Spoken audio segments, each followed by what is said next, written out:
सभी प्यारे प्रशिक्षकों को मैं नमस्कार। आप सभी का हमारे चैनल टीएसपी क्लासेस में एक बार फिर से बहुत बहुत स्वागत है। तो दोस्तों, आज हम इस वीडियो में बात करने वाले हैं यूपी डीलर अर्थात बीटीसी थर्ड सेमेस्टर के तीसरे प्रश्न पत्र अर्थात साइंस के बारे में बात करेंगे। और साइंस में बहुविकल्पी प्रश्न चल रहा है। इसके पहले हम 20 माफ करिएगा 50 क्वेश्चन तक करा चुके हैं। कितने क्वेश्चन तक? 50 क्वेश्चन तक कराया जा चुका है। आज जो हम चर्चा करेंगे वो 51 नंबर क्वेश्चन से स्टार्ट करेंगे। ठीक।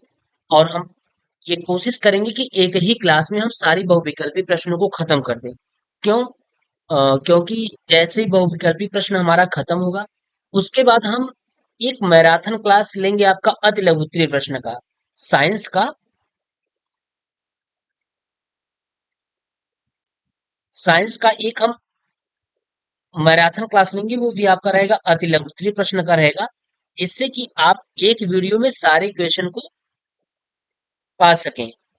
तो कोशिश रहेगी कि आज बहुविकल्पी प्रश्न खत्म कर दिया जाए, क्योंकि क्वेश्चन का समावेश तो बहुत ज्यादा है। और आई थिंक हमको लगता है कि कुल मिला के क्वेश्चन 120 या नहीं नहीं 177 क्वेश्चन तक है। 177 क्वेश्चन है। और आज जो बात करेंगे वो 51 से बात करेंगे, तो पूरी कोशिश रहेगी कि 177 क्वेश्चन को हम कवर कर लें। थोड़ा सा टाइम लगेगा, लेकिन कोई बात नहीं है, अच्छी तरीके से पढ़ेंगे। ऐसा भी नहीं कि जल्दबाजी के चक्कर में, खत्म करने के चक्कर में हम जल्दबाजी कर जाए, ऐसा कुछ नहीं होगा। जो प्रश्न जितना इंपॉर्टेंट रहेगा उस प्रश्न पर उतना समय दिया जाएगा। प्रत्येक ऑप्शन के बारे में समझाने का प्रयास किया जाएगा। और जैसे ये खत्म होगा, उसके बाद आपका अति लघु उत्तरीय प्रश्न चलेगा। अति लघु उत्तरीय के बाद हम लघु उत्तरीय प्रश्न करा देंगे मैराथन क्लास। और अब कोशिश करेंगे जितने भी सब्जेक्ट होंगे, जैसे मैथ का हो गया, साइंस हो गया, कंप्यूटर हो गया, सारी सब्जेक्ट का हम मैराथन क्लास चलाने की कोशिश करेंगे। यानी एक क्लास में एक टाइप का क्वेश्चन कराने का प्रयास करेंगे, जिससे कि आपको बड़ी आसानी से एक ही जगह सारी चीजें मिल जाए। ठीक है। तो चलिए दोस्तों, हम लोग स्टार्ट करते हैं। और स्टार्ट करने से पहले प्लीज आपसे एक रिक्वेस्ट है कि आप हमारे चैनल पे अगर नए होंगे तो प्लीज चैनल को सब्सक्राइब कर लीजिएगा और अपने दोस्तों के साथ शेयर अवश्य कर दीजिएगा। और प्लीज वीडियो देखने के बाद यानी क्लास लेने के बाद अगर आपको अच्छा लगा करे तो एक लाइक कर दिया करिए। लाइक करने से ना तो आपका कुछ जाएगा ना तो मेरा ही कुछ होगा, लेकिन हाँ, हमारे लिए एक प्लस पॉइंट ये हो जाएगा कि चीजें बहुत सारे लोगों के पास पहुंच जाएंगी। जितना आप लाइक करेंगे उतनी हमारी ये जो कंटेंट है ये उतनी ज्यादा लोगों के पास पहुंच जाएगा। बस इतना ही आपसे रिक्वेस्ट है। बाकी आपसे कोई भी चीजें हमको नहीं लेनी है। सारी चीजें फ्री ऑफ कॉस्ट दिया जा रहा है। तो चलिए दोस्तों, हम लोग स्टार्ट करते हैं। 51 क्वेश्चन करेक्ट। ग्राम पॉजिटिव और ग्राम निगेटिव बैक्टीरिया में जो मुख्य अंतर होता है वह किसकी संरचना की भिन्नता के कारण होता है? करेक्ट। ग्राम पॉजिटिव और ग्राम निगेटिव बैक्टीरिया में जो मुख्य अंतर होता है वह किसकी संरचना की भिन्नता के कारण होता है? कशाभिका की कशाभिका कारण होता है, या कोशिका भित्ति कारण होता है, या केंद्रिका कारण होता है, या कोशिका कारण होता है? तो देखिए, जो ग्राम पॉजिटिव बैक्टीरिया में ग्राम बैक्टीरिया निगेटिव में जो मुख्य अंतर होता है, उसके जो बाहरी आवरण होते हैं उसमें एक मोटी परत टाइप होती है। मोटी परत वो कितनी होती है? 20 से 80 एनएम में होती है। एक पैमाना है 20 से 80 एनएम। 20 से 80 एनएम में होती है, एनएम एक पैमाना है। और ये कोशिका भित्ति होती है। तो 20 से 80 एनएम होती है, ये आपकी क्या होती है? कोशिका भित्ति। यानी ऑप्शन आपका बी सही है। चलिए अगले प्रश्न की बात करते हैं। जीवाणु की कोशिका भित्ति किसकी बनी होती है? तो ये आपको पढ़ाया गया है कि जीवाणु की कोशिका भित्ति सेलुलोज की बनी है, कि काइटिन की बनी है, कि म्यूकोपेप्टाइड की बनी है, कि लिग्निन की बनी है। तो जो जीवाणु की कोशिका भित्ति है ये आपके म्यूकोपेप्टाइड से बनी होती है। ठीक है। जीवाणु की कोशिका भित्ति म्यूकोपेप्टाइड से बनी होती है। ठीक। चलिए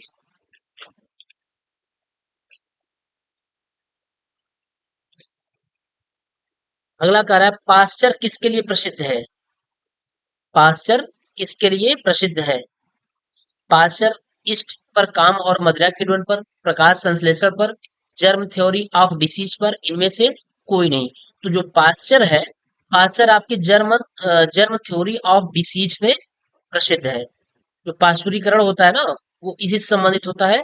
पाश्चुरीकरण किसके लिए प्रसिद्ध है, यानी पाश्चर किसके लिए प्रसिद्ध होता है, तो वो होता है आपका जर्म थ्योरी ऑफ डिसीज के लिए। अगला क्वेश्चन कर रहा है, जीवाणुओं से उत्पन्न कुछ रोग हैं, कौन कौन से? भाई, ऐसे कौन कौन से रोग हैं जो जीवाणुओं से उत्पन्न होते हैं? तो ऑप्शन में जो दिया है मीजल्स, पंपस, मलेरिया, तो इसमें कुछ ऐसे रोग हैं जो जीवाणु से उत्पन्न हो रहे हैं, कुछ वायरस से उत्पन्न हो रहे हैं, कुछ परजीवी से उत्पन्न हो रहे हैं। लेकिन हमारा ऑप्शन वही सही होगा जिसमें जितने भी रोग दिए रहेंगे सारे जीवाणुओं से होंगे, वही हमारा ऑप्शन सही होगा। जैसे अगर हम यहाँ पे मलेरिया की बात कर ले तो मलेरिया हमारी परजीवी से हो गई, जबकि ये कह रहा है किससे, जीवाणु से उत्पन्न। तो इसमें मीजल्स वगैरह जो होते हैं जीवाणु से अगर है, तो मलेरिया हमारी किससे हो गई, परजीवी से। ये परजीवी से हो गई। जब ये परजीवी से हो गई तो दोस्तों ये ऑप्शन तो नहीं सही रहा, क्योंकि ये कह रहा है कि जीवाणु से उत्पन्न कुछ रोग जो हैं वो एक ऑप्शन में सारे होने चाहिए, जो जीवाणु से उत्पन्न होने चाहिए। अगले की बात कर रहा है, कह रहा है टिटनेस, टाइफाइड, ट्यूबरकुलोसिस। तो जो टिटनेस और टाइफाइड होता है और ट्यूबरकुलोसिस होता है, यानी टीबी जो होता है, ये सब हमारे जीवाणु से उत्पन्न होते हैं। यानी ये इसमें टिटनेस भी है, टाइफाइड भी है और ट्यूबरकुलोसिस भी है। ये सब हमारे जीवाणु से उत्पन्न होते हैं। तो आई थिंक आपका यही सही हो जाएगा, ब वाला। लेकिन हम पहले स की बात कर लेते हैं। Small pox, sleeping sickness, syphilis, ये किससे होता है? तो जो आपका स्मॉल पॉक्स होता है, स्मॉल पॉक्स का मतलब होता है चेचक। चेचक किससे होता है? वायरस से होता है। आपको पता है कि जो आपका चेचक होता है किससे होता है? वायरस से होता है। और स्लीपिंग सिकनेस जो होता है, स्लीपिंग सिकनेस को हम नींद की बीमारी कहते हैं। आप इसको जानते होंगे। स्लीपिंग जो सिकनेस होती है, ये नींद की बीमारी होती है और ये एक परजीवी से होती है। जो होती है आपकी इसको जो परजीवी का नाम होता है वो ट्रिपनोसोमा ब्रूसी गैम्ब्रियस मक्खी होती है, परजीवी होती है वो। उसका नाम है ट्रिपैनोसोमा प्रूसी गैम्ब्रियस। थोड़ा सा नाम जो है क्रिटिकल है, ठीक है। ये मक्खी के काटने के बाद क्या होता है कि शरीर में प्रवेश कर जाता है, और जब शरीर में प्रवेश कर जाता है तो उस रोग से हम ग्रसित हो जाते हैं और हमको नींद की बीमारी जैसी हो जाती है, यानी बहुत ज्यादा नींद का लगना। तो एक बीमारी हो जाती है ना, कोई भी चीज जब अति हो जाती है उसकी, जब वो ज्यादा प्रक्रिया में आ जाती है तो वो एक बीमारी का रूप धारण कर लेती है। ज्यादा सोना आपकी एक बीमारी है, और कम से कम सोना यानी कि बहुत न नींद न लगना, ये भी आपकी एक क्या है, बीमारी होती है। तो जो स्लीपिंग सिकनेस होती है, ये एक मक्खी के काटने से क्या हो जाती है, शरीर में वो प्रवेश कर जाती है। उसके जो डोज होते हैं वो शरीर में प्रवेश कर जाती है। जब डोज वो शरीर में प्रवेश कर जाती है तो हमको क्या होता है कि ज्यादा से ज्यादा नींद लगती है। और सिफिलिस, जो सिफिलिस है, सिफिलिस सिफिलिस जो होता है, एक सामान्य जीवाणु संक्रमण है, जो क्या होता है, संपर्क में, यानी एक दूसरे के संपर्क में अर्थात सेक्स के माध्यम से फैलता है। ये जो सिफिलिस होता है ये खतरनाक होता है, लेकिन अगर इसमें एंटीबायोटिक एंटीबायोटिक चलाया जाए, ध्यान दिया जाए, तो ये खत्म भी हो जाता है। अगर इस पे ध्यान नहीं देंगे तो ये फिर एक क्या कहते हैं कि हमेशा के लिए एक रोग बन जाता है। तो जो सिफिलिस होता है, सिफिलिस एक सामान्य जीवाणु संक्रमण है जो सेक्स के माध्यम से फैलता है। चलिए अगले की बात करते हैं।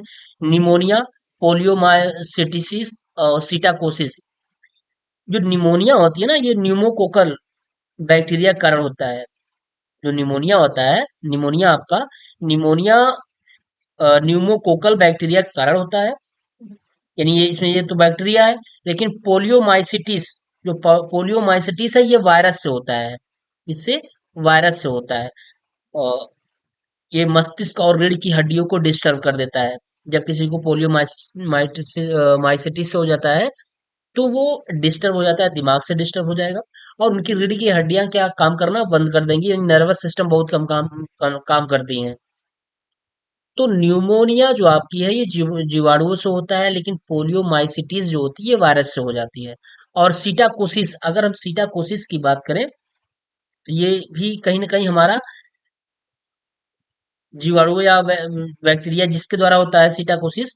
तो कुल मिला के जब इसमें एक वायरस आ गया तो ये ऑप्शन गलत हो जाएगा, और ये ऑप्शन भी गलत हो जाएगा, ये भी गलत हो जाएगा। तो ऑप्शन हमारा बस सही होगा, जो टिटनेस, टाइफाइड, ट्यूबरकुलोसिस ये सब क्या है?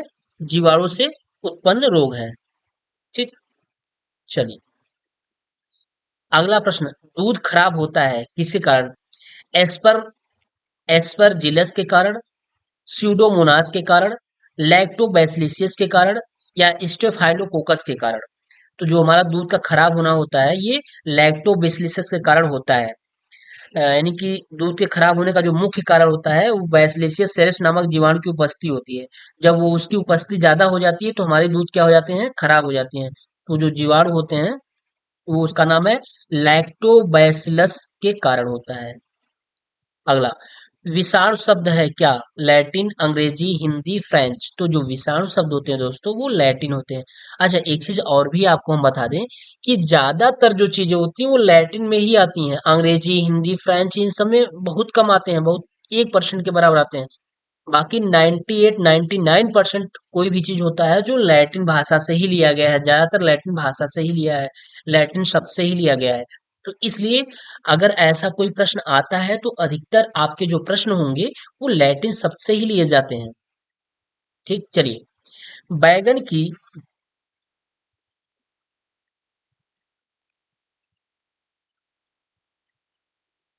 अगला कह रहा है, बैगन की छोटी पत्ती रोग किसके द्वारा होता है? तो जो बैगन की छोटी पत्ती द्वारा जो रोग होता है वो माइक्रोप्लाज्मा के कारण होता है। किसके कारण होता है?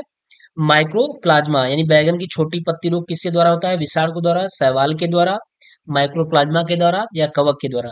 तो बैगन की छोटी पत्ती का जो रोग होता है वो माइक्रोप्लाज्मा के द्वारा होता है। माइक्रोप्लाज्मा के कारण होता है। यह फायर द्वारा फैलता है। जो ये होता है ये किसके द्वारा फैलता है? लीफ हायर। लीफ हायर। ये लीफ फायर द्वारा फैलता है। कौन सा? बैगन की छोटी पत्ती रोग जिसके कारण होता है। तो इसमें क्या होता है, जब ये रोग लग जाता है तो बैगन की पत्तियां छोटी हो जाती हैं और उनके पेड़ भी क्या हो जाते हैं? छोटे हो जाते हैं, यानी वो ग्रोथ नहीं करते हैं। तो जो उनके फल होते हैं, फल भी अच्छी तरीके से वो बड़े नहीं हो पाते हैं, छोटे ही रह जाते हैं और अच्छे नहीं होते। तो ये लीफ फायर के द्वारा ही होता है। चलिए, अगला कह रहा है, एड्स होता है क्या? कवक से, विषाणु से, जीवाणु से, जीवाणु भोजी से। तो आप सभी को पता है कि जो एड्स होता है यानी acquired immuno deficiency syndrome, acquired immuno deficiency syndrome, ये एचआईवी वायरस के कारण होता है। किसके? एचआईवी वायरस के कारण होता है। यानी इसका ऑप्शन विषाणु है। विषाणु मतलब वायरस। स्वस्थ नेत्र के लिए दूर बिंदु होता है कितना? बताइए। जो स्वस्थ नेत्र है उसके लिए डिस्टेंस कितनी होती है? 25 सेंटीमीटर होती है, 50 सेंटीमीटर होती है, 1 मीटर होती है, या अनंत पर होती है? तो स्वस्थ नेत्र के लिए कोई दूरी नहीं होती भाई। अगर आपका आंख अच्छा है तो उसके लिए कोई डिस्टेंस थोड़ी ना मायने रखता है। आंख अच्छे होने पे जितना आप दूर देख सकें, उसमें कोई ये नहीं होता कि 25 सेंटीमीटर, 50 सेंटीमीटर, 10 मीटर, 50 मीटर, ऐसा कोई नहीं है। जितनी दूरी आप देख पाए वही आपकी क्या होती है? दूरबिंदु होती है। तो स्वस्थ नेत्र के लिए दूरबिंदु कितना होता है? अनंत होता है। क्या होता है? अनंत, इन्फिनाइट होता है। चलिए, अगला, मानव नेत्र में रेटिना पर बनने वाला प्रतिबिंब कैसा होता है? मानव नेत्र में जो रेटिना पर बनने वाला प्रतिबिंब होता है वो कैसा होता है? वो वास्तविक और उल्टा होता है। ध्यान रखिएगा, मानव नेत्र में जो रेटिना पर बनता है, रेटिना पर जो बनने वाला प्रतिबिंब होता है ना वो वास्तविक होता है और उल्टा होती है। ठीक।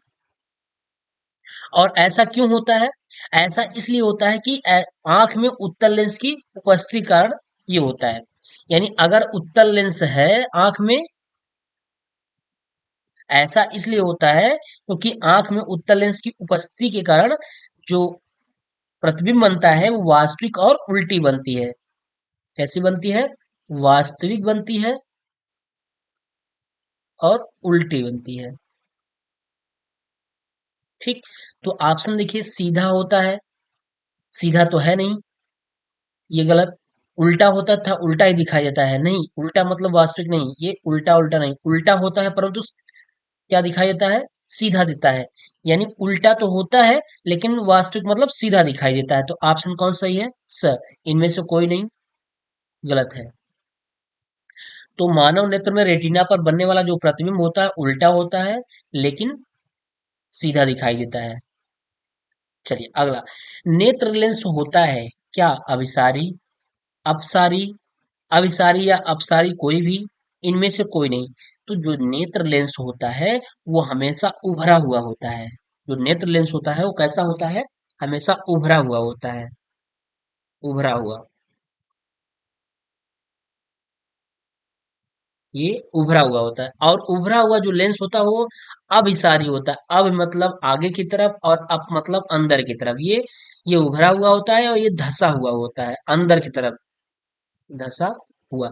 जब आप, जैसे ये इस तरीके से होता है, ये उभरा हुआ वाला इस तरीके से होता है, और धंसा वाला ये इस तरीके से होता है। ठीक, ये धंसा वाला होता है ना?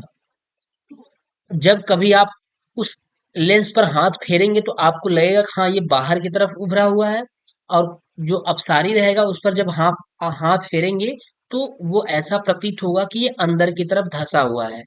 तो नेत्र लेंस जो होता है वो उभरा हुआ होता है, और वो कैस क्या कहलाता है? अभिसारी कहलाता है। तो ध्यान रखिएगा, नेत्र लेंस कैसा होता है? अभिसारी होता है। अभिसारी का मतलब उभरा हुआ। ठीक, चलिए अगले की क्वेश्चन की बात करते हैं। कह रहा है संयुक्त सूक्ष्मदर्शी में वस्तु के सापेक्ष अंतिम प्रतिबिंब बनता है छोटा था सीधा, बड़ा व सीधा, छोटा व उल्टा, बड़ा व उल्टा। तो संयुक्त सूक्ष्मदर्शी में हमेशा एक चीज तो ध्यान रखिएगा कि वो हमेशा वो बड़ा बनेगा। क्या बनेगा? बड़ा बनेगा। तो यहाँ पे ये छोटा वाला तो दोनों कैंसिल हो जाएगा। अब बची बात बड़ा और बड़ा की। एक चीज क्लियर है कि ये बड़ा बनेगा, तो दोनों में बड़ा है। लेकिन संयुक्त सूक्ष्मदर्शी में वस्तु के सापेक्ष अंतिम प्रतिबिंब जो होता है वो बड़ा बनता है और उल्टा बनता है, सीधा नहीं बनता है, वो उल्टा बनता है। तो इसका ऑप्शन जो है ऑप्शन 10 है। ये एक चीज ध्यान रखिएगा कि अगर संयुक्त सूक्ष्मदर्शी है तो उसमें प्रतिबिंब हमेशा बड़ा बनेगा। अगर दो ऑप्शन दिया है बड़ा में तो बड़ा होता है और उल्टा होता है, तो ऑप्शन इसका 10 सही होगा। अगला प्रश्न कह रहा है दूरदर्शी के अभिदृश्यक तथा नेत्रिका लेंस के बीच की अधिकतम दूरी होती है।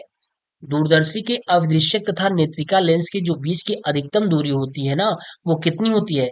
वो अभिदृश्यक और नेत्रिका लेंस की फोकस दूरी के जोड़ के बराबर होती है, यानी योग के बराबर होती है। तो ऑप्शन कौन दिया है? अभिदृश्यक की फोकस दूरी नहीं, नेत्रिका लेंस की फोकस दूरी नहीं, अभिदृश्यक और नेत्रिका लेंस की फोकस दूरी का जोड़ अर्थात योग। ये वाला ऑप्शन सही है कि अभिदृश्यक और नेत्रिका लेंस के फोकस दूरी का योग होता है। नेत्रिका लेंस की फोकस दूरी का 2 गुना नहीं। ऑप्शन स सही है। अगला प्रश्न करा, एक लेंस की फोकस दूरी 20 सेंटीमीटर है, इसकी क्षमता होगी। हाँ देखिए, लेंस की फोकस दूरी और उनकी क्षमता के बीच संबंध होता है। संबंध क्या होता है? वो संबंध आपका है P इजकल टू, क्या होता है? P equal to, P equal to 1/F होता है। एफ जहाँ क्या है? ये फोकस दूरी है, और इसका जो यूनिट होता है वो हमेशा मीटर में होता है। ध्यान रखिएगा इस चीज को, नहीं सवाल गलत हो जाएगा और में भी सवाल पूछा जा सकता है। 1/, क्षमता बराबर 1/F, और वो किस में? ये मीटर में, मीटर में। ठीक, ये होता है। अब इसमें सवाल में ये क्या दिया हुआ है? कह रहा है एक लेंस की फोकस दूरी दिया है, एफ मतलब कितना दिया है? एफ बराबर दे रखा है 20 सेंटीमीटर, जबकि बताया गया संबंध जो है उसमें यह कितने में किसमें होना चाहिए? मीटर में होना चाहिए। तो चलिए हम पी का मान निकाल लेते हैं। तो पी इजकल टू कितना हो जाएगा? 1/20, क्या 20 सेंटीमीटर है। जब हम इसको मीटर में चेंज करेंगे तो क्या हो जाएगा? 100 से ऊपर ये नीचे भाग 100 से कर देंगे तो 100 चलाएगा ऊपर, तो 100 के बटा क्या हो जाएगा?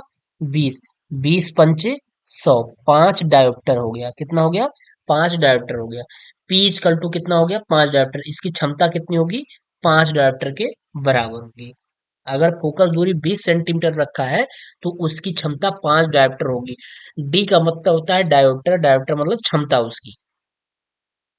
ठीक है, चलिए अगले प्रश्न की बात कर लेते हैं। एक उत्तल लेंस की क्षमता दे रखा है, यहाँ पे क्या दिया है? क्षमता अर्थात पी दे रखा है। क्या दिया हुआ है? पी इजकल टू दे रखा है कितना? 2 dioptre. P equal to 2 dioptre दिया है। इसकी फोकस दूरी एफ पूछ रहा है, एफ का मान पूछ रहा है। तो पी बराबर 1/F यहाँ से बताया गया है। अगर एफ बराबर लिखना आप चाहेंगे तो एफ बराबर क्या लिख लेंगे? एफ बराबर हो जाएगा 1/P। पी हो जाएगा, 1/p।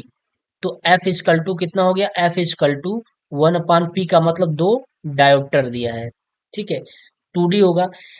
लेकिन ये जो फोकस दूरी आती है ना, ये मीटर में आती है, जबकि यहाँ पे किसमें दिया है, सेंटीमीटर। अब जब सेंटीमीटर में दिया हुआ है, ये मीटर में है, तो इसको हम 100 से क्या कर दें, गुणा कर दें, क्या कर दें, 100 से गुणा कर दें। तो ये डी, ये 2 डायोप्टर डी है, तो 1/2 इंटू क्या करेंगे, 100 से मल्टीप्लाई करा देंगे, तो 2 से भाग देंगे, 2×50 में 100। अब ये किस में चेंज हो गया, यफ इजकल टू कितना हो गया, 50 सेंटीमीटर। 100 से गुणा क्यों किए, क्योंकि हमारी जो फोकस दूरी होती है ना, वो हमेशा मीटर में आती है। जब वो मीटर में आई, यानी आधा मीटर आ गया। अगर आधा मीटर को आप सेंटीमीटर में चेंज करना चाहेंगे, तो कहेंगे सर आधा मीटर को जब सेंटीमीटर में चेंज करेंगे तो कितना आएगा, 50 सेंटीमीटर आ जाएगा। तो ऑप्शन इसका स हो जाएगा। चलिए अगले प्रश्न की बात कर लेते हैं।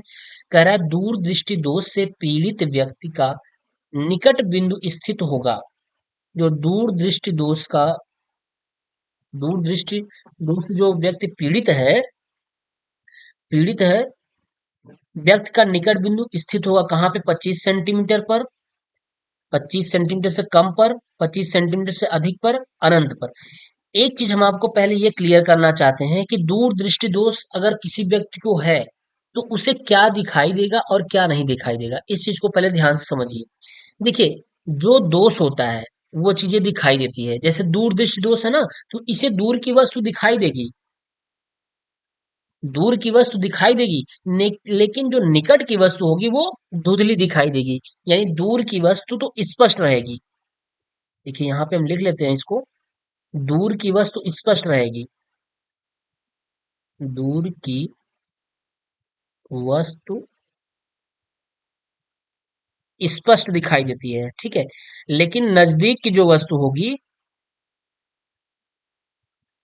नजदीक की जो वस्तु होगी वो अस्पष्ट रहेगी, यानी धुंधली, ठीक है, वो अस्पष्ट रहेगी। तो इस चीज का एक ट्रिक ध्यान रखिएगा, जो दोष रहता है वो चीजें हमको दिखाई देती है। जैसे दूर दृष्टि दोष है, तो दूर की वस्तु दिखाई देगी, लेकिन नजदीक की वस्तु हमें धुंधली दिखाई देगी, अर्थात अस्पष्ट दिखाई देगी। लेकिन यहाँ पे हमारा जो प्रश्न का विषय है वो ये कह रहा है कि दूर दृष्टि दोष से पीड़ित व्यक्ति का निकट बिंदु स्थित होगा 25 सेंटीमीटर पर, 25 सेंटीमीटर से कम पर, 25 सेंटीमीटर से अधिक पर। जब दूर दृष्टि दोष है तो इसका जो निकट बिंदु स्थित होगा वो 25 सेंटीमीटर से अधिक पर होगा, उसके नीचे नहीं होगा, ठीक। तो ये ऑप्शन स होगा। चलिए अगले प्रश्न की बात कर लेते हैं। किसी गैस में निम्न प्रकार की तरंगे उत्पन्न हो सकती हैं। किसमें, गैस में, ध्यान दीजिए किसमें पूछ रहा है, गैस में। गैस में कौन सी प्रकार की तरंगे उत्पन्न होती हैं, केवल अनुप्रस्थ, केवल अनुप्रस्थ, केवल अनुदैर्ध्य, अनुप्रस्थ तथा अनुदैर्ध्य दोनों, अ व ब दोनों में से कोई नहीं। तो देखिए गैस में क्या होता है, केवल अनुप्रस्थ होता है। क्या होता है, केवल अनुप्रस्थ। अगर ठोस की बात करें तो अनुप्रस्थ और अनुदैर्ध्य दोनों हो जाएगा, ठीक है। और तरल की बात करें तो उसमें अनुप्रस्थ तरंगे होती हैं, इस चीज का ध्यान रखिएगा। लोहे में निम्न प्रकार की तरंगे उत्पन्न होती हैं। लोहे में निम्न, अब बताइए लोहा कैसा है, लोहा आपका ठोस है, तो क्या होगा, लोहे में निम्न प्रकार की तरंगे उत्पन्न होती हैं। केवल अनुदैर्ध्य नहीं, केवल अनुदैर्ध्य गैस में होती है। अनुदैर्ध्य लोहे के अंदर तथा सतह पर उससे कौन सा, अनुप्रस्थ, अर्थात अनुदैर्ध्य और अनुप्रस्थ दोनों हो गया ना। तो लोहे में निम्न प्रकार की तरंगे उत्पन्न होती है, कौन, लोहे में अनुदैर्ध्य और वह अनुप्रस्थ दोनों उत्पन्न होती हैं। क्योंकि लोहे के अंदर में जो होता है वो अनुदैर्ध्य होता है, और लोहे की सतह पर क्या होता है, वो अनुप्रस्थ होता है।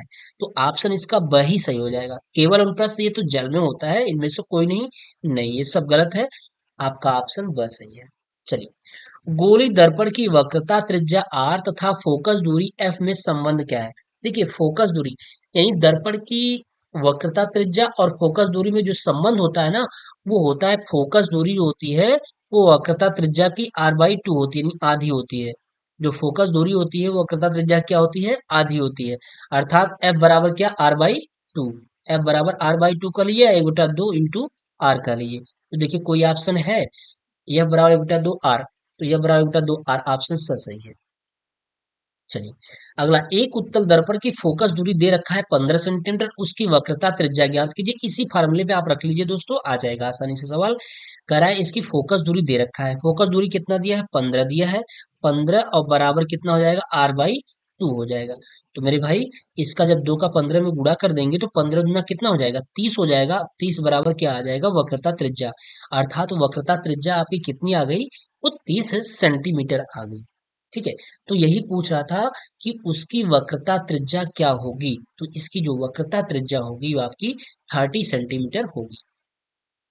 चलिए अगला, उत्तल लेंस से समान आकार का प्रतिबिंब बनने के लिए लेंस के मुख्य अक्ष पर वस्तु को रखना होगा। कहाँ पर, लेंस को हम कहाँ पर रखें जिससे कि समान आकार का प्रतिबिंब बने, तो वस्तु को रखना होगा लेंस की फोकस दूरी पर, अनंत पर, लेंस की फोकस दूरी से दुगुनी दूरी पर, और लेंस की फोकस दूरी से आधी दूरी पर। तो देखिए उत्तल लेंस के समान आकार का प्रतिबिंब बनाने के लिए हमको लेंस के मुख्य अक्ष से यानी लेंस की फोकस दूरी से दुगनी दूरी पर रखनी होती है। ऑप्शन सही है। चलिए अगला प्रश्न कर रहा है, एक व्यक्ति दर्पण में अपना सीधा सीधा तथा बड़ा प्रतिबिंब देखता है। यानी एक व्यक्ति है, वो अपना जो चेहरा है यानी अपनी बॉडी है वो दर्पण में सीधा तथा बड़ा प्रतिबिंब देखता है, तो वह दर्पण कौन सा होगा। ठीक है, तो दर्पण कौन सा होगा, तो वो दर्पण आपका अवतल होता है। कौन सा, अवतल दर्पण होता है। पीले रंग की तरंगदैर्घ्य लगभग कितनी होती है, तो जो पीले रंग की तरंगदैर्घ्य इसमें क्या पूछ रहा है, लगभग में पूछ रहा है। लेकिन हम आपको एक्यूरेट अगर बताएं तो पीले रंग की जो तरंगदैर्घ्य होती है वो 5800 एंगस्ट्रॉम होती है। कितनी होती है, 5800 एंगस्ट्रॉम। ये फिक्स है, यानी एक्चुअल जो पीले रंग की तरंगदैर्घ्य होती है वो होती है 5800। अगर कहीं पूछा जाएगा, एक्चुअल पूछेगा, तो आप 5800 लगाइएगा। लेकिन यहाँ पे लगभग पूछा हुआ है, तो लगभग में ऑप्शन दे रखा है क्या, 4000 दिया है, 5000 दिया है, 6000 दिया है और 8000 दिया है। तो इसमें लगभग आपका 5800 के अप्रोक्सीमेट आपका 6000 आ जाएगा, क्योंकि 5000 बहुत कम हो जा रहा है, 4000 बहुत कम हो जा रहा है और 8000 बहुत ज्यादा हो जा रहा है। तो 5800 के अप्रोक्सीमेट कौन सा आएगा, तो कहेंगे सर वो 6000 आ जाएगा, 6000 एंगस्ट्रॉम। तो पीले रंग की जो तरंगदैर्घ्य होगी मेरे भाई वो आपका कितना होगा, 6000 एंगस्ट्रॉम होगा। चलिए अगले प्रश्न की हम बात कर लेते हैं। 74 प्रश्न क्या कर रहा है, निम्न में से सही संबंध कौन सा है। दिया हुआ है कलर कॉम्बिनेशन, दिया हुआ है कि अगर आप कलर कॉम्बिनेशन को मिलाते हैं तो कौन सा रंग बनता है, उसी के बारे में पूछ रहा है। तो देखिए लाल को जब हरा के साथ मिलाएंगे, किसको, लाल के साथ जब हरा मिलाएंगे तो कभी सफेद नहीं आएगा किसी भी कंडीशन पे, ये क्या आता है, हमेशा इसमें पीला आता है। जब लाल को हरा मिलाएंगे, आप मिला के देख सकते हैं इसको प्रैक्टिकली, जब लाल में हरा रंग मिलाते हैं तो वो पीला बनता है। ठीक है, क्या बनता है, पीला बनता है। चलिए उसके बाद हरा प्लस नीला, जब हरा को नीला के साथ मिलाते हैं तो श्वेत बनता है, कभी नहीं बनेगा, सफेद तो कतई बन ही नहीं सकता है। हरा को नीला के साथ मिलाने पर सियान बनता है, सियान कलर होता है। क्या होता है, सियान कलर हो जाता है। और नीला और लाल को जब मिलाते हैं तो नीला और लाल से मैजेंटा बनता है। क्या बनता है, मैजेंटा बनता है। ठीक, अब बचा आपका एक ऑप्शन, लाल नीला हरा, जब तीनों को आप मिला देंगे, लाल में नीला फिर उसके बाद उसमें हरा मिला देंगे, तब आपके जाके क्या बनता है, सफेद बन जाता है। ऑप्शन 10। अगला प्रश्न करा, यदि लाल गुलाब को पीले प्रकाश में देखा जाए तो उसका रंग कैसा होगा, तो हमेशा वो काला दिखाई देगा। ध्यान रखिएगा इस चीज का कि जब लाल गुलाब को पीले प्रकाश में देखेंगे तो हमेशा वो कैसा दिखाई देगा, काला दिखाई देगा। श्वेत प्रकाश के निम्नलिखित रंगों में से किस रंग की तरंगदैर्घ्य न्यूनतम होती है, करेक्ट। ऐसा कौन सा रंग है जिसकी तरंगदैर्घ्य सबसे कम होती है, ऑप्शन में देखिए, पीला, लाल, बैंगनी, हरा। आप ये देखते होंगे कि जब ट्रैफिक पे चलते होंगे वहां कौन कौन से सिंबल रहते हैं, तीन सिंबल रहते हैं। एक तो आपका लाल रहता है, अर्थात रेड रहता है, कौन सा, रेड रहता है। और दूसरा ग्रीन होता है, और तीसरा आपका येलो होता है। ठीक है, तो ये तीन प्रकार के कलर प्रयोग किए जाते हैं। तो स्वाभाविक सी बात है, अगर तीन प्रकार के कलर प्रयोग किए जा रहे हैं तो श्योर है कि इनकी तरंगदैर्घ्य अधिक होगी अदर कलर की अपेक्षा। तो सबसे ज्यादा कलर दैर्ध्य, अगर सबसे ज्यादा तरंग दैर्ध्य किसकी अधिक होगी तो बात करें, तो सबसे ज्यादा तरंग दैर्ध्य हमारे लाल की होती है। लाल के बाद किसका? लाल, पीला और हरा, इन सब की सबसे ज्यादा लाल की होती है, उसका पीला और हरा की होती है। सबसे ज्यादा लाल की तरंग दैर्ध्य और सबसे कम जो होती है वो आपकी बैगनी की होती है। ये सबसे कम तरंग दैर्ध्य होती है, सबसे कम। तो जो ऑप्शन पूछा है, करा किस रंग की तरंग दैर्ध्य न्यूनतम होगी, तो सबसे कम तरंग दैर्ध्य आपके बैगनी की। चलिए, मानव नेत्र में रेटिना के बीच किस स्थान पर वस्तु का प्रतिबिंब बनने से यह वस्तु दिखाई नहीं देगी? ठीक, तो कह रहा है कि मानव नेत्र में रेटिना के किस स्थान पर, तो पीत बिंदु, अंध बिंदु, रेटिना, इनमें से कोई नहीं। अंध बिंदु पर जब बनेगा तो उसमें कुछ भी चीजें दिखाई नहीं देगी,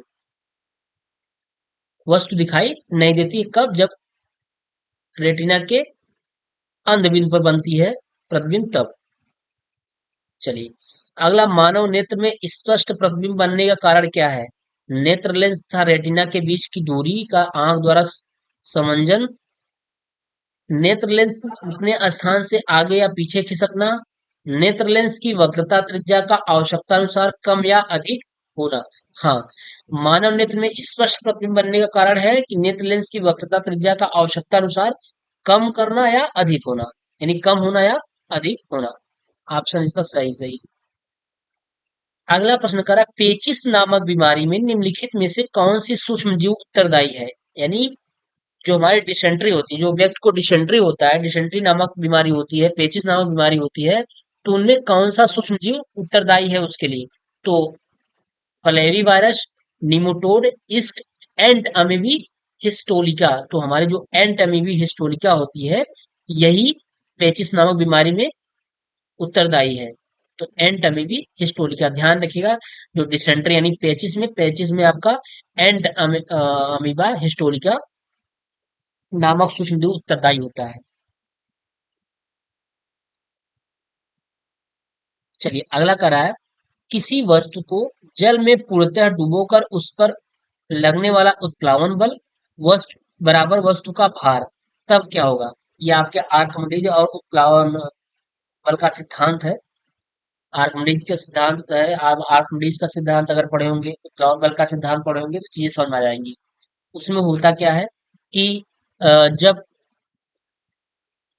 तरल का उत्प्लावन बल वस्तु के भार से कम हो जाता है, ध्यान रखिएगा। जब क्या होता है, जब तरल का उत्प्लावन बल, तरल का उत्प्लावन बल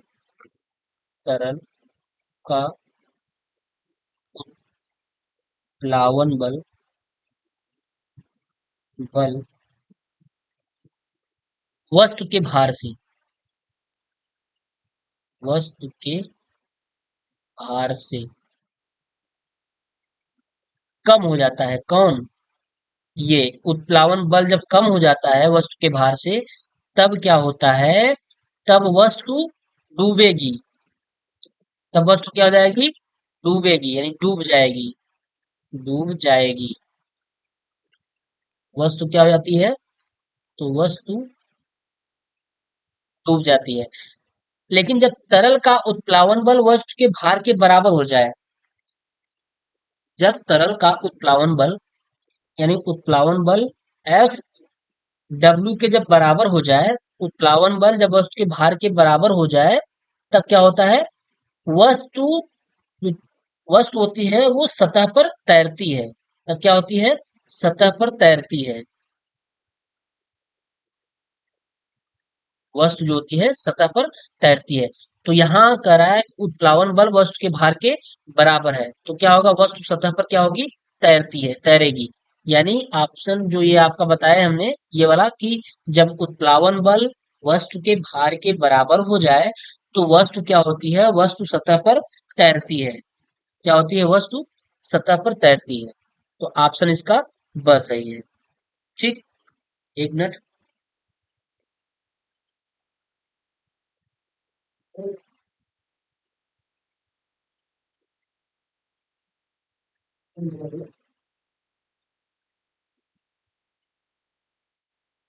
चलिए, अगला प्रश्न क्या कर रहा है, 81। ऊष्माधारिता का मात्रक है। ऊष्माधारिता का मात्रक क्या होता है? कैलोरी, कैलोरी प्रति metre, joule second, kilogram metre. तो जो ऊष्माधारिता होती है, ऊष्माधारिता का जो मात्रक होता है वो क्या होता है? कैलोरी होता है। क्या? कैलोरी। ऊष्माधारिता का मात्रक कैलोरी है। कंडुआ रोग लगता है नींबू में, आलू में, गेहूं में, लौकी में। तो कंडुआ रोग जो आप देखते होंगे काला काला होता है, गेहूं में लग जाता है, गेहूं खराब कर देता है, वो गेहूं में ही लगता है। यानी कंडुआ रोग गेहूं में लगता है। वो गेहूं में काला काला जैसा लग जाता है, अगर उसको हाथ लगाएंगे तो आपके हाथ में पूरे लग जाएंगे, ब्लैक ब्लैक टाइप। अगला, प्रतिजन निम्नलिखित रुधिर कणिकाओं की भित्ति पर चिपकी होती है। यानी जो आपका प्रतिजन होता है, एंटीजन जिसको बोलते हैं, एंटीजन किसके रुधिर कोशिकाओं में भित्ति में चिपकी होती है? तो वो आरबीसी में चिपकी होती है। किसमें? आरबीसी, लाल रुधिर कणिका। अगला, एकांक क्षेत्रफल पर लगने वाले अभिलंबवत बल को क्या कहते हैं? एकांक क्षेत्रफल पर लगने वाले अभिलंबवत बल को दाब कहते हैं। दाब बराबर क्या होता है? दाब बराबर बल बटा क्या हो जाता है? बल बटा क्षेत्रफल हो जाता है। ठीक। तो यही कह रहा है ना, एकांक क्षेत्रफल पर, ये क्षेत्रफल हो गया, एकांक क्षेत्रफल पर लगने वाले अभिलंबवत बल को क्या कहते हैं? दाब कहते हैं। तो बल को क्या करते हैं? दाब। दाब बराबर क्या होता है? बल बटा क्षेत्रफल। यहीं से परिभाषा हमारा निकला हुआ है कि एकांक क्षेत्रफल पर लगने वाले दाब को, सॉरी, लगने वाले बल को, अभिलंबवत बल को क्या कहते हैं? दाब कहते हैं।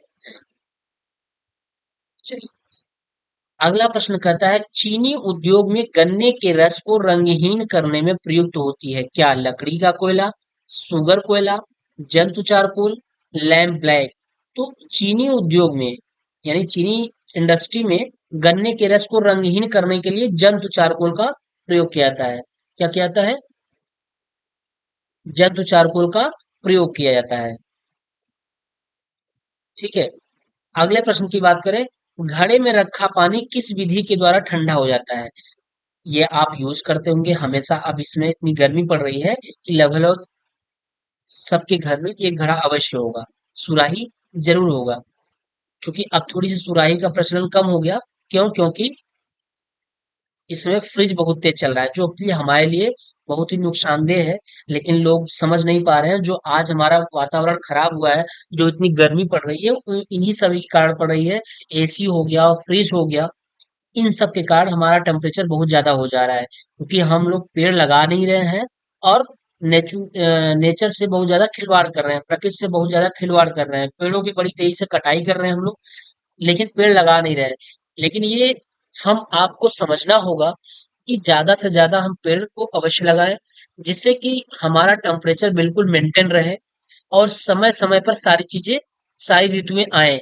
ठंडी में ठंडी अच्छे से पड़े, गर्मी में गर्मी पड़ जाए, ठीक है, बहुत ज्यादा ओवर हीट ना हो पाए, और बरसात अच्छी हो। जब बरसात अच्छी होगी तो सारे सारे मौसम अपने आप ऑटोमेटिक मेंटेन हो जाएंगे। तो यहाँ पे कह रहा है कि घड़े में रखा पानी किस विधि के द्वारा ठंडा होता है? तो जो घड़े में रखा पानी होता है ना, वो वाष्पन विधि के द्वारा क्या हो जाता है? ठंडा होता है। संवहन नहीं, चालन नहीं, चालन ठोसों में होता है। क्वथन से कोई मतलब नहीं है, क्वथन तो बॉइलिंग पॉइंट हो गया, बॉइलिंग से यहाँ कोई मतलब नहीं है। संवहन ये भी नहीं है, आपका वाष्पन होगा। अगला प्रश्न कर रहा है, 87 कर रहा है, एजुसेट क्या है? 87 करा है, एजुसेट क्या है? EDUCAT। एजुसेट जो होता है, ये किससे संबंधित होता है? तो जो आपका एजुसेट होता है, यानी EDUSAT, एजुसेट। ठीक है।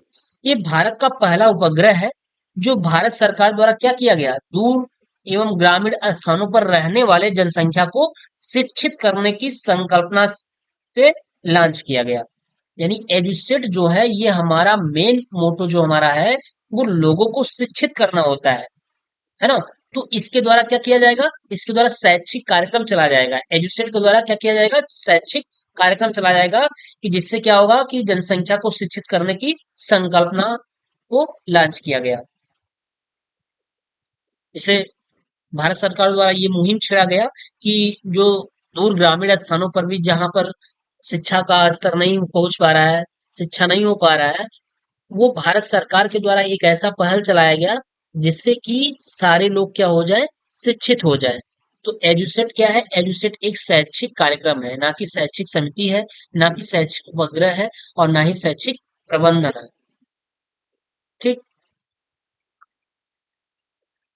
ओ सॉरी, माफ करिएगा, शैक्षिक कार्यक्रम शैक्षिक उपग्रह है। इस शैक्षिक एजुसेट के ही द्वारा तो किया गया, शैक्षिक उपग्रह के ही द्वारा क्या किया गया, लोगों को जागरूक करने का कार्य किया जा रहा है। ग्रामीण स्थानों पर जो जनसंख्या है उनको शिक्षित करने की संकल्पना ली जा रही है। तो एजुसेट के द्वारा क्या किया गया, शैक्षिक यानी क्या है, एक शैक्षिक उपग्रह है। 2018 में प्रश्न पूछा गया है। पत्ती में पाया जाने वाला रंध्र स्थित होता है। 2018 में भी प्रश्न पूछा गया है। जो पत्ती में पाया जाने वाला रंध्र होता है वो कहाँ स्थित होता है? ऊपरी सतह पर, निचली सतह पर, डंठल पर, पराधार पर। तो ये हमारा जो पत्ती का रंध्र होता है ये ऊपरी सतह पर होता है। दाब अधिक होता है, ये शायद एक बार प्रश्न आ चुका है, बताया गया है, 2018 में प्रश्न पूछा गया है। दाब अधिक होता है, एक पैर पर खड़े होने पर दाब प्रेशर क्या होता है, ज्यादा लगता है। ठीक। चलिए, अगर इसका आप एग्जाम्पल देखना चाहते हैं तो आप देखिए, एक पतली कील दीवार में ठोक के देखिए, एक मोटी कील जिसके आगे का भाग नुकीला हो और एक के आगे का भाग नुकीला ना हो। तो आगे के भाग जो नुकीला होगा उसमें प्रेशर ज्यादा पड़ेगा और जल्दी से वो क्या हो जाएगा, दीवार में धंस जाएगा। लेकिन जिसके आगे का भाग नुकीला नहीं रहेगा उसको दीवार में धंसाना मुश्किल होगा। अगला प्रश्न कह रहा है, निम्नलिखित में से किसमें कार्बन नहीं पाया जाता? ऐसा कौन सा है जिसमें कार्बन नहीं पाया जाता? रोटी में भी कार्बन पाया जाता है। चीनी में भी कार्बन पाया जाता है। कोयला सबसे ज्यादा कार्बन पाया जाता है। नमक, हाँ नमक ही ऐसा है जिसमें कार्बन की मात्रा नहीं पाई जाती। अगला प्रश्न का, ध्वनि का वेग सर्वाधिक होता है। सबसे अधिक ध्वनि का जो वेग होता है किसमें होता है? ठोस में होता है, द्रव में होता है, कि गैस में होता है? ठोस एवं द्रव में, दोनों में होता है। द्रव में कहाँ से होगा भाई, ज्यादा वेग कहाँ होगा? ध्वनि का जो वेग होगा, यानी किसमें ज्यादा ध्वनि उत्पन्न होगी? तो जब आप किसी लोहे पर ठोक पीटिए और किसी पानी में पीटिए तो आपको तुरंत लगेगा कि ठोस में ही क्या होता है, ध्वनि का वेग सबसे अधिक होता है। चलिए अगला, पृथ्वी प्रत्येक वस्तु को अपनी ओर खींचती है, यह बताया किसने? बताया 2022 में यह प्रश्न पूछा गया है। अल्बर्ट आइंस्टाइन ने, सीवी रमन ने, आइजक न्यूटन ने, एस एन बोस ने। तो प्रत्येक वस्तु को अपनी ओर, पृथ्वी प्रत्येक वस्तु को अपनी ओर खींचती है, यह किसका नियम है? न्यूटन जी का नियम है कि जब कोई वस्तु क्या होती है, ऊपर से गिरती है तो हमेशा वो पृथ्वी पर ही आती है, ऊपर से टूटती है तो हमेशा पृथ्वी पे आती है। जैसे पेड़ से फल का गिरना या किसी वस्तु को आप फेंकते हैं तो वो हमेशा नीचे की तरफ आता है। ये न्यूटन का ही नियम है, जो कि क्या करती है, पृथ्वी अपने गुरुत्वीय केंद्र से उसको खींचती है, खींचने का प्रयास नहीं करती बल्कि खींचती है। चलिए अगला प्रश्न, कुम्हार के चाक की गति कैसी होती है? घूर्णन गति, सरल रेखी गति, वृत्तीय गति, दोलन गति। तो जो कुम्हार के चाक की गति होती है, चाक ऐसा होता है और कुम्हार यही बीच में सेंटर पॉइंट से इसको घुमाता है तो ये इस तरीके से घूमती है। ठीक है, तो इसमें कौन सी गति हो रही है? घूर्णन गति हो रही है। जो जो बिंदु के चारों तरफ क्या हो रही है, वृत्ताकार में घूम रही है, यानी उसके वृत्त के चारों तरफ क्या हो रही है, घूमती है। और आप देखते हैं कि ये एकदम बिल्कुल थोड़ा सा ऊपर नीचे होकर चलती है। तो जो कुम्हार के चाक की जो गति होती है कैसी होती है, घूर्णन गति होती है। अगले प्रश्न, सामान्यतः वृक्ष की लंबाई कितनी होती है? 0.5 मीटर से 1 मीटर, 1 मीटर से 3 मीटर।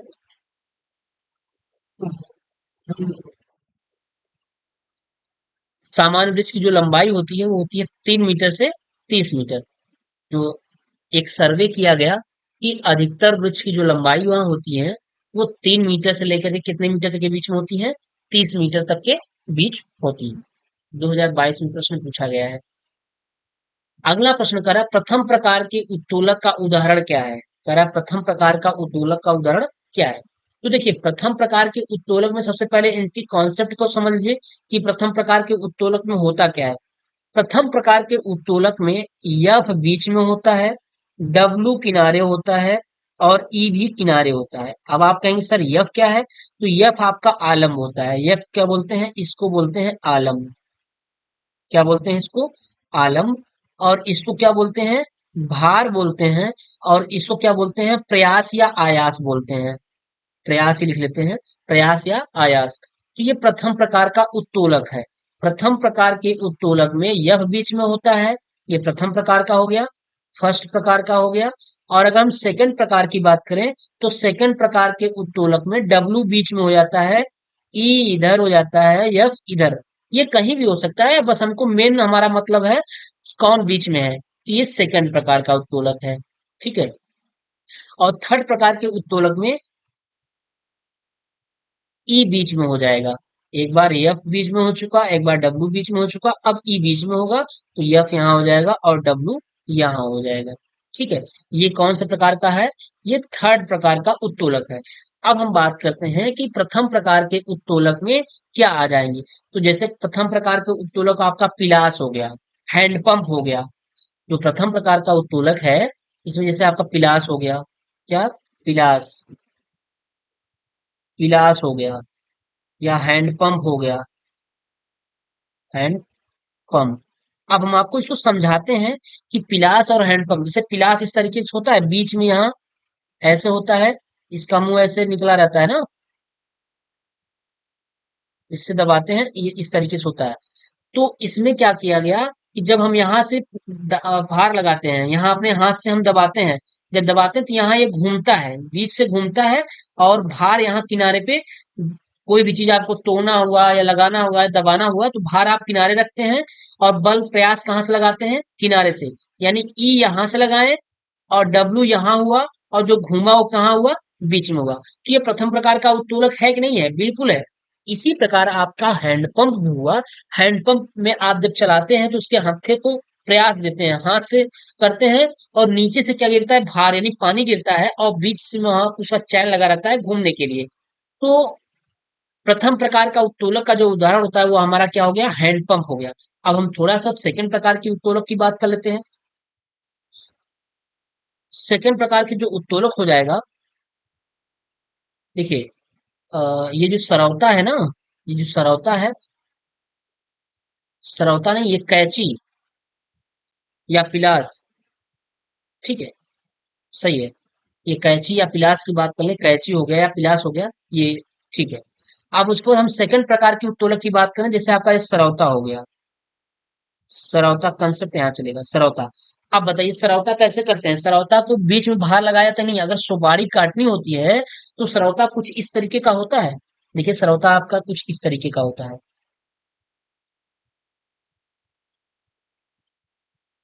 कुछ इस तरीके का सरौता आपका होता है। तो यहाँ से आप इफोर्ट देते हैं, यानी प्रयास लगाते हैं, और यहाँ ये सुपारी रखी हुई है, यानी बीच में भार हुआ कि नहीं, बीच में आपका डब्लू हो गया, और यहाँ से ये घूम रहा है, एफ हो गया, और प्रयास आप कहाँ से लगा रहे हैं, ई, यहाँ से किनारे से लगा रहे हैं। तो इसमें डब्लू बीच में हो गया। तो सेकंड प्रकार का जो उत्तोलक है उसका उदाहरण सरौता होता है, क्योंकि इसमें भार बीच में होता है, और आयास और फलक्रम क्या होता है, आलम क्या होता है, किनारे किनारे होता है। अब तृतीय प्रकार की अगर हम उत्तोलक की थोड़ा सा बात कर ले, तो तृतीय प्रकार का उत्तोलक जैसे आपका चिमटा हो गया, क्या, चिमटा। आप बताइए क्या आप चिमटा देखे हैं, बिल्कुल चिमटा देखे हैं। चिमटा कुछ इस तरीके का होता है, इस तरीके का होता है चिमटा, ये। अब यहाँ पे आप प्रयास लगाते हैं, यानी ई आपका यहाँ पे होता है। ठीक है, ई यहाँ पे होता है, माफ करिएगा, ई यहाँ पे नहीं होता है। ई आपका कहाँ पे होता है, देखिए, आप हाथ से यहाँ पकड़ते हैं, यहाँ हाथ से पकड़ते हैं, यहाँ दबाते हैं, यहाँ आपका ई होता है, और यहाँ आपका एफ होता है, यहाँ से घूमता है, और भार इसमें रोटी कहाँ होती है, रोटी यहाँ पे होती है। यानी इसमें ई क्या हो गया, बीच में हो गया, और एफ किनारे, डब्ल्यू किनारे, जैसे आपका चिमटा हो गया, और उसका चिमटा हुआ, चिमटी हुआ। ठीक है, ये सब सारी चीजें आपके क्या है, तृतीय प्रकार की उत्तोलक। तो इसके लिए हम आपको एक ट्रिक बता रहे हैं। ट्रिक क्या है, एफ डब्ल्यू ई, इसको बोलते हैं फाइन। याद करने का तरीका कि कौन सा बीच में रहेगा, हम हमेशा बीच की बात कर रहे हैं, यह पहले वाले में बीच रहा, दूसरे वाले में डब्ल्यू बीच में रहा, और तीसरे वाले में ई बीच में रहा। तो फाइन वर्क प्लीज, ई को हम पी भी कहते हैं, प्रयास जिसको बोलते हैं, तो इसको हम लिख सकते हैं क्या, फाइन वर्क प्लीज, PLEASC, ठीक है। ये याद करने का एक ट्रिक है कि कौन सा किस उत्तोलक में कौन बीच में रहेगा। तो पहले वाले में फाइन बीच में आ रही है, यह बीच में रहेगा। डब्लू वाले में वर्क अर्थात डब्लू बीच में रहेगा दूसरे सेकंड प्रकार के उत्तोलक में। और थर्ड प्रकार के उत्तोलक में प्लीज मतलब ई, इफोर्ट या पी फॉर प्रयास। तो ई और पी सेम कंडीशन होती है, ई और पी को हम सेम वही कहते हैं, चाहे ई कहें चाहे पी कहें। तो फाइन वर्क प्लीज होता है, इसको याद करिएगा फाइन वर्क प्लीज के नाम से। पहले में एफ बीच में, दूसरे में डब्ल्यू बीच में, तीसरे में पी बीच में। ठीक, चलिए बहुत ज्यादा हो गया इस पर। तो प्रथम प्रकार का जो उत्तोलक का उदाहरण होता है वो क्या होता है, हैंड पंप होता है। अगली बात करते हैं, अवशेषी अंग होते हैं।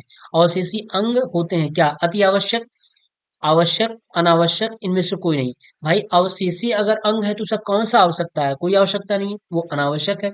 जैसे कि मनुष्यों में पहले एक अवशेषी अंग के रूप में पूंछ रहा करता था पीछे में, जब उसका कोई काम नहीं हुआ तो धीरे धीरे वो पूंछ क्या हो गया, खत्म हो गया, तो वो अवशेषी अंग में हो गया। अगला, ध्वनि तरंगे होती हैं किसमें, केवल अनुप्रस्थ में, केवल अनुदैर्ध्य में, चुंबकीय तरंगे, अनुप्रस्थ तथा अनुदैर्ध्य दोनों प्रकार की। हाँ, ध्वनि तरंगे जो होती है अनुप्रस्थ तथा अनुदैर्ध्य दोनों प्रकार में होती हैं। अनुदैर्ध्य तरंगों में माध्यम के कण उत्पन्न करते हैं तरंग गति की दिशा के लंबवत। ठीक, अनुदैर्ध्य तरंगों में माध्यम के जो कण होते हैं कैसे उत्पन्न होते हैं, लंबवत होते हैं, 60 डिग्री पे होते हैं कि पैरेलल होते हैं, कैसे होते हैं वही पूछ रहा है। तो अनुदैर्ध्य तरंगों के माध्यम के जो कण होते हैं तरंग गति की दिशा के लंबवत नहीं, तरंग गति की दिशा 60 डिग्री के कोण पर बिल्कुल नहीं, तरंग गति की दिशा के समांतर हाँ बिल्कुल, ये पैरेलल होते हैं। जो अनुदैर्ध्य तरंगों में माध्यम के जो कण होते हैं वो कैसे होते हैं, समांतर अर्थात पैरेलल होते हैं। अगला क्वेश्चन है, अनुप्रस्थ तरंगों में माध्यम के कण उत्पन्न करते हैं तरंग गति की दिशा के लंबवत, तरंग गति की दिशा के समांतर, तरंग गति की दिशा में 120 डिग्री कोण पर, किसी भी दिशा में। अनुदैर्ध्य आपका क्या होता है, समांतर होता है, लेकिन जो अनुप्रस्थ तरंग होते हैं ये आपस में लंबवत में होते हैं, क्योंकि हम आपको दिखा दे रहे हैं जब कभी आप कोई कण फेंकिए पानी में तो कुछ इस तरीके से भागता है बड़ी तेजी से, ऊपर नीचे होता है।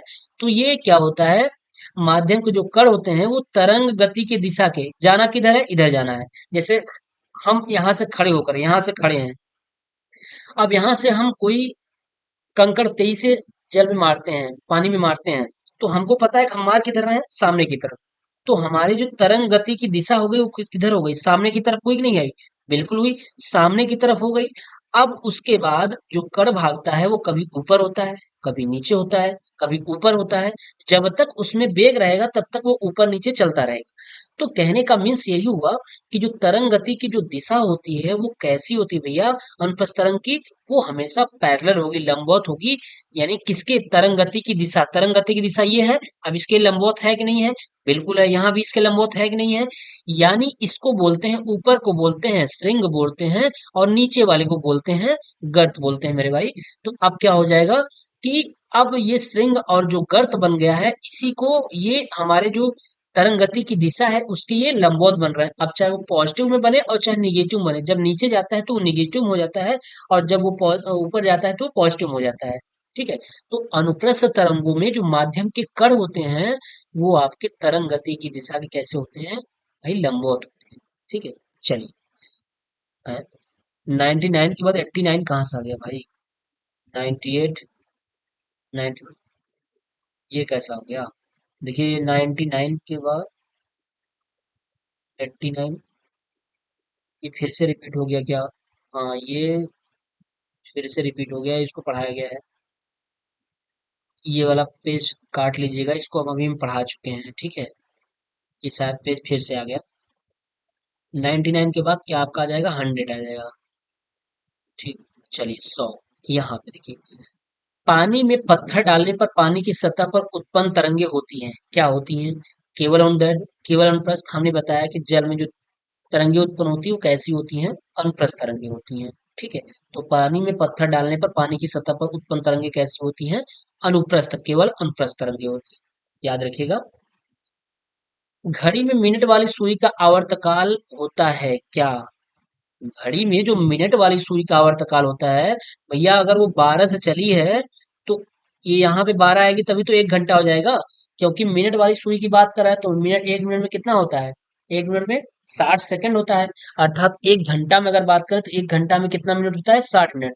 तो कह रहा है घड़ी में मिनट वाली सुई का जो आवर्तकाल होता है वो कितना होता है? 1 घंटा होता है। अगर घंटे वाली सुई की बात करेगा तो कितना हो जाएगा? 12 घंटा हो जाएगा। एक कण का आवर्तकाल 0.2 सेकंड है, इसकी आवृत्ति। चलिए ठीक है, आवृत्ति बराबर फार्मूला आपका होता है, ये सवाल दिया है, आवृत्ति बराबर क्या होता है? आवृत्ति इक्वल टू 1 बटा आवर्तकाल होता है, आवर्तकाल। ठीक। तो आवृत्ति को एन से डिनोट करते हैं, एन बराबर 1 बटा टी होगा। इसमें वैल्यू क्या दिया है? टी का मान दे रखा है। तो एन इक्वल टू क्या हो जाएगा? 1/0.02। अब ये सेकंड है, ठीक है। अब यही एन का मान निकालना है, तो यहां से जब आप दो दशमलव के बाद दोनों काटेंगे तो ऊपर 100 हो जाएगा। 100 के बटा कितना हो गया? अब नीचे 2 बचा, काट देंगे, 2 × 50 में 100। कितना आ गया? प्रति सेकंड, यानी 50 प्रति सेकंड, इसका मात्रक प्रति सेकंड। तो कितना आया? 50 प्रति सेकंड आ गया। क्योंकि 1/टी है तो प्रति सेकंड कहिए या हर्ट्ज कहिए, इसका जो मात्रक होता है, आवृत्ति का मात्रक हर्ट्ज होता है या फिर प्रति सेकंड होता है। तो 50 प्रति सेकंड। चलिए, किसी तरंग तरंग के आवर्तकाल टी तथा आवृत्ति में संबंध अभी ऊपर बताए हैं कि एन बराबर क्या होता है? 1/टी। क्या कोई मिल रहा है? एन टी स्क्वायर बिल्कुल नहीं होगा। एन/टी क्या हो जाएगा? नहीं होगा, ये भी नहीं होगा।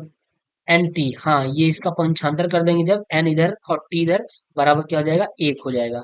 तो आवृत्ति इंटू आवर्तकाल बराबर 1 हो जाएगा। ऑप्शन सही है, ये स्क्वायर है, ये भी नहीं होगा। अगला प्रश्न कर रहा है, अनुप्रस्थ तरंगों में दो श्रृंगों के बीच की दूरी होती है। देखिए, अनुप्रस्थ तरंगों में दो श्रृंगों के बीच, ये ऐसे गया, फिर ये ऐसे गया, फिर ये ऐसे गया। हमने आपसे क्या बताया था भैया? हमने आपसे यही बताया था कि जो ऊपर वाला होता है इसको हम बोलते हैं श्रृंग, और जो नीचे वाला होता है इसको हम क्या बोलते हैं? बोलते हैं गर्त बोलते हैं। तो यहाँ पे जो पूछ रखे हैं महोदय जी ने, वो ये पूछे हैं कि दो श्रृंगों के बीच की दूरी। मेरे भाई, दो श्रृंगों के बीच की दूरी, एक ये ऊपर श्रृंग है और ये भी श्रृंग है, तो दो श्रृंगों के बीच की जो दूरी होती है, डिस्टेंस होती है ना, उसको हम बोलते हैं लेमडा। लेमडा बोले तो तरंग दैर्घ्य। क्या? तरंग दैर्घ्य। यही हमारी दो श्रृंगों के बीच की दूरी को हम क्या बोलते हैं? तरंग दैर्घ्य बोलते हैं। चाहे वो दो श्रृंग हो, चाहे वो दो गर्त हो, एक श्रृंग एक गर्त के बीच की दूरी लैम्डा नहीं होगी कभी भी। हमेशा वो दो श्रृंग या फिर दो गर्त के बीच की ही दूरी लैम्डा कहलाती है, अर्थात तरंग दैर्घ्य कहलाती है। ठीक। अगर एक श्रृंग और एक गर्त के बीच की दूरी कर दिया जाए तो वो आधा हो जाएगी। तो ऑप्शन इसका तरंग दैर्घ्य सही है। अगला 105 नंबर कह रहा है, डॉक्टरी थर्मामीटर में ताप मापने का विभाजन स्केल होता है। क्या होता है? डॉक्टरी थर्मामीटर में ताप मापने का जो विभाजन स्केल होता है वो फ़ारेनहाइट, यानी 95 डिग्री फ़ारेनहाइट से 110 डिग्री फ़ारेनहाइट होती है। इसको याद रख लीजिए। हरित लवक पाया जाता है किसमें? जंतु कोशिका में, कवक में, विषाणु में, वनस्पति में। तो हरित हरित जो लवक होती है वनस्पति कोशिका में पाई जाती है। टेलीफोन का आविष्कार किसने किया था? आप अच्छी तरीके से जानते होंगे, आपको बहुत, जब आप छोटे होंगे तभी आपको पढ़ाया जा रहा होगा कि टेलीफोन का आविष्कार, खूब रटाया गया होगा कि टेलीफोन का आविष्कार किसने किया था। तो भैया आपके ग्राहम बेल जी हैं। अगली क्वेश्चन हम बात कर लेते हैं, कार्बन का क्रिस्टलीय रूप क्या है? कार्बन का जो क्रिस्टलीय रूप होता है, इसमें दिया है काजल, जंतु चारकोल, कोयला, हीरा। तो कार्बन का जो क्रिस्टलीय रूप होता है वो क्या होता है इनमें से? काजल होता है कि जंतु चारकोल होता है? ठीक। क्या होता है? तो जो कार्बन का क्रिस्टलीय रूप होता है वो,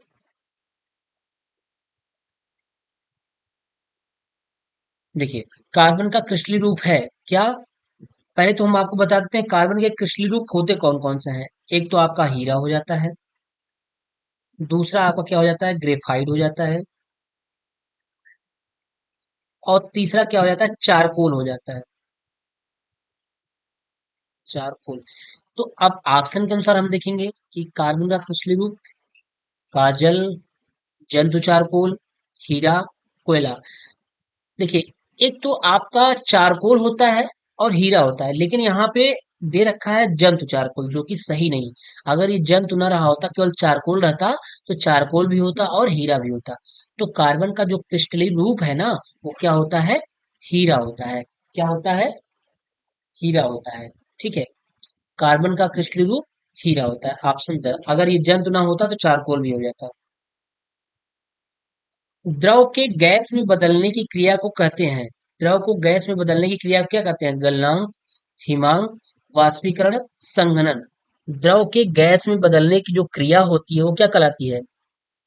यानी अगर द्रव को जब हम इतना उसको खौलाएं या इतना उसको हम बॉयल करें कि वो गैस के रूप में बदल जाए, तो आप कहेंगे कि सर वो तो वाष्पन होता है। यानी अगर किसी बर्तन में उसमें प्लेट रखा हुआ है, तो अगर हम उसको हीट किए जा रहा है, तो जब वाष्पन बनना स्टार्ट होता है तो ढक्कन धीरे धीरे उठना शुरू करता है। यानी अब द्रव क्या होता है? वो गैस में बनना स्टार्ट हो गया। तो द्रव का गैस में बदलने की क्रिया को क्या कहते हैं? वाष्पीकरण कहते हैं। चलिए, चना अथवा मटर की जड़ों की गांठों में पाए जाने वाला जीवाणु कौन है? इसको याद रखिएगा, 2019 में प्रश्न पूछा है। चना एवं मटर की जड़ों की गांठों में पाया जाने वाला जीवाणु कौन सा है? एक मिनट।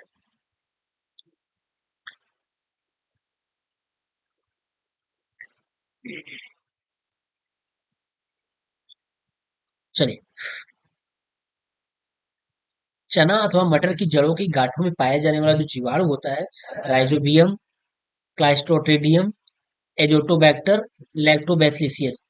तो लैक्टोबैसिलियस तो है नहीं, ये किसी और से संबंधित है, आपको ये पता होगा कि किससे संबंधित है ये लैक्टोबैसिलियस। इसी कारण क्या होता है, ये आप जानते होंगे। चना और मटर की जड़ों की गांठों में जो पाया जाता है वो राइजोबियम पाया जाता है। राइजोबियम नामक जीवाणु होता है। अगला अगला नेक्स्ट प्रश्न देखिए। बर्फ का गलनांक होता है, तो बर्फ का जो गलनांक होता है वो 0 डिग्री टेम्परेचर पर होता है। अगला, उष्मा का संचरण कितनी विधियों के द्वारा होता है? तो उष्मा का संचरण जो आपकी होती है 3 विधि के द्वारा होता है। कौन सा? चालन, संवहन, एक मिनट, चालन होता है,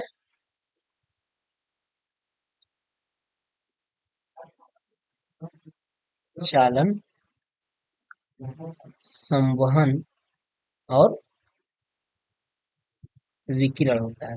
ठीक।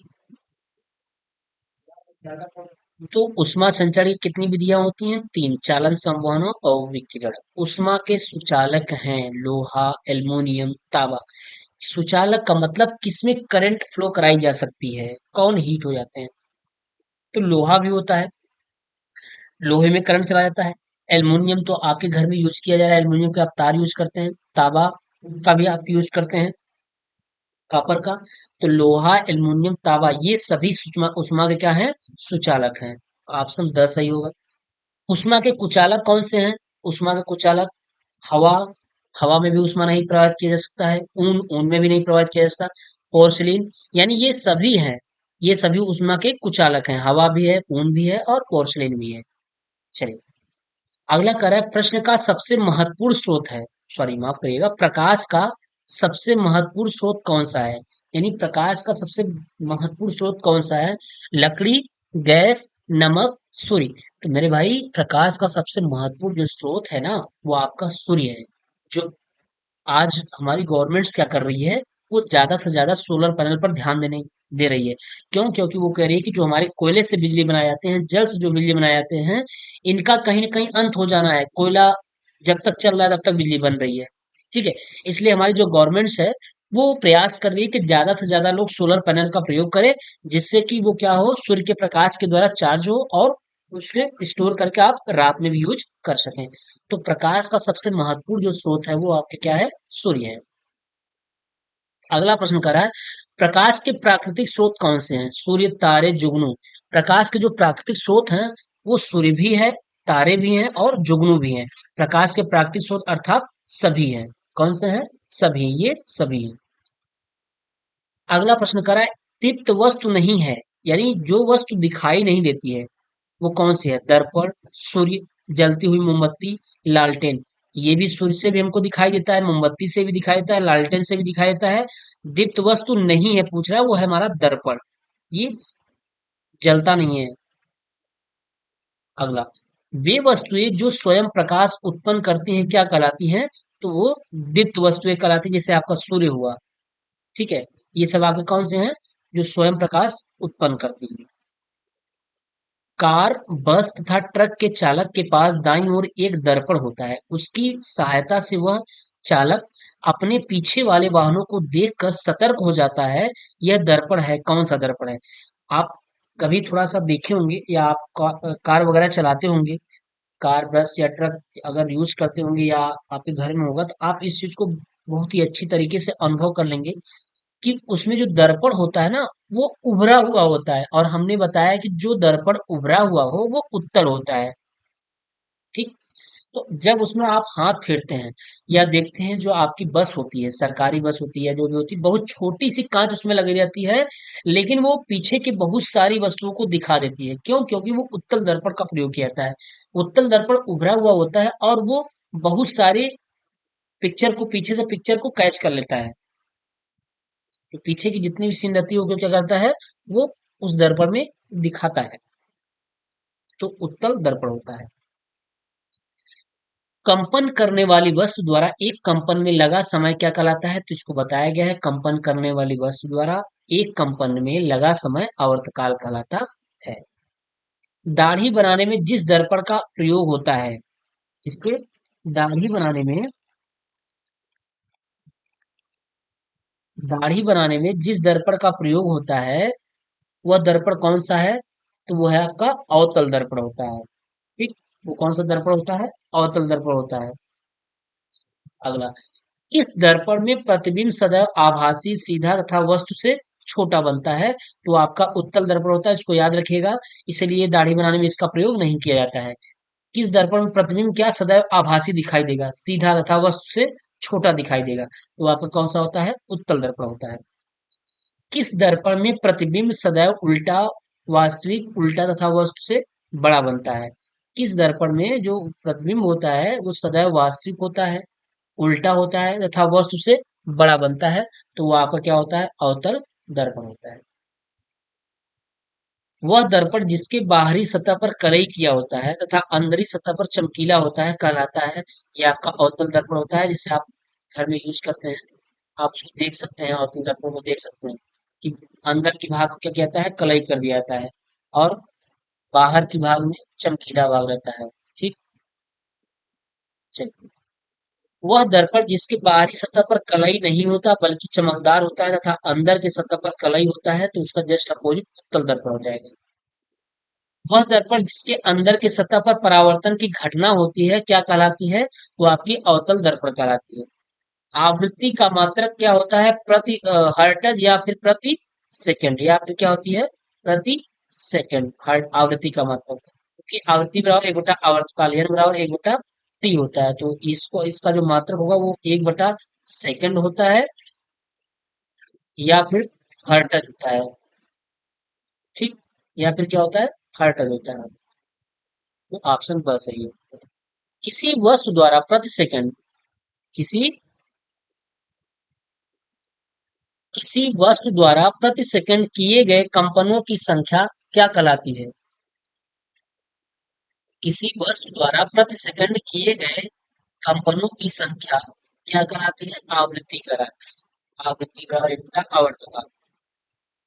कंपन करती हुई वस्तु का अधिकतम विस्थापन, कंपन करती हुई वस्तु का अधिकतम विस्थापन, जैसे ये लटका हुआ है, अब इसका जो अधिकतम विस्थापन होता है वो क्या कहलाता है? एम्पलीट्यूड अर्थात आयाम कहलाता है। क्या कहलाता है? आयाम। पानी का क्वथनांक कितना होता है? तो आपको पता है कि पानी 100 डिग्री पर बॉयल होना शुरू कर देता है।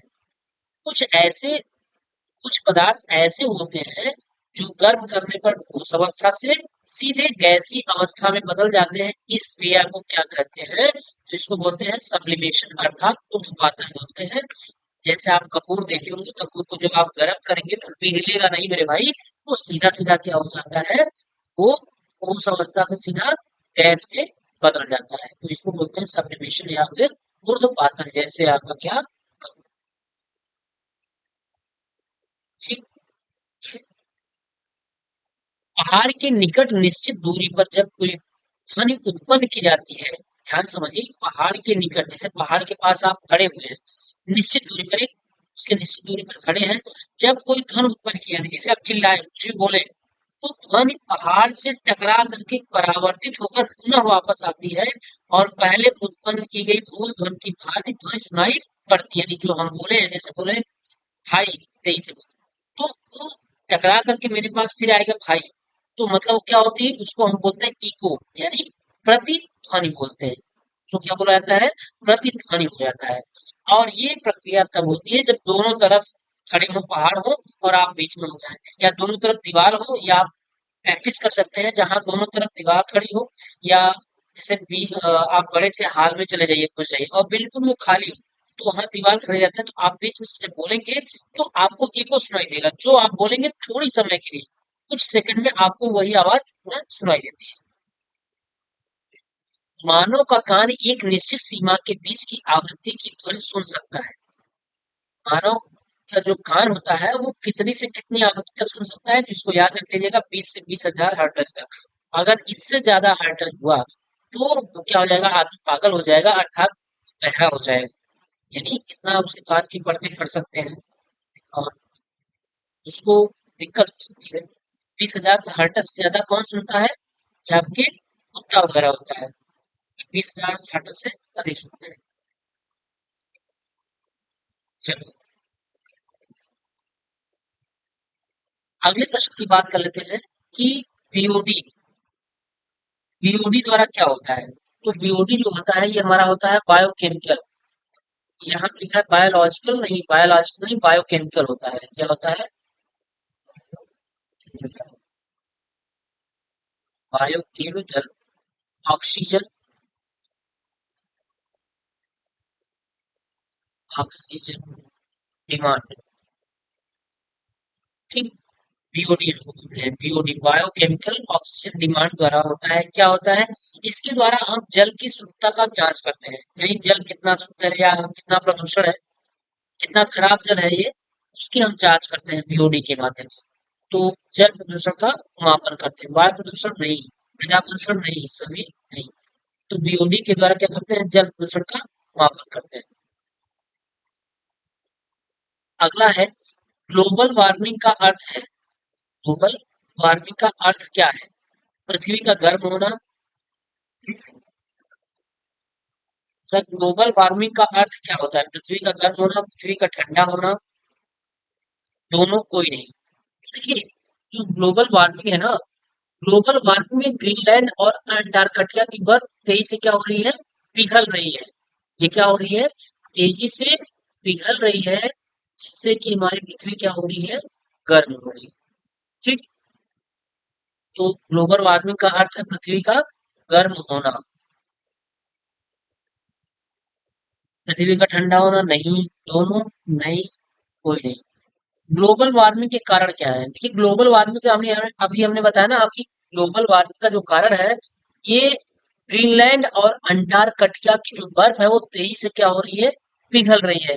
यानी उत्तरी ध्रुव, सॉरी, दक्षिणी ध्रुव की जो बर्फ, उत्तरी ध्रुव की बर्फ और दक्षिणी ध्रुव की जो बर्फ है, ये दोनों क्या हो रही है, पिघल रही है। यानी कि अंटार्कटिका और ग्रीनलैंड की जो बर्फ है वो तेजी से पिघल रही है।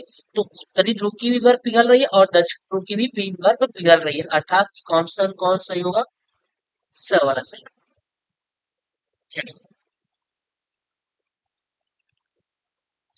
देखिए ग्लोबल वार्मिंग वगैरह आप पढ़े होंगे, आप जब हाई स्कूल इंटर में होंगे तब भी वहाँ ये चीजें पढ़ाया गया था, ग्लोबल वार्मिंग क्या है, कैसे होता है, ग्लोबल वार्मिंग होता है और ओजोन परत वगैरह, ये सब चीजें आप पता होगा, पढ़ाया भी गया है।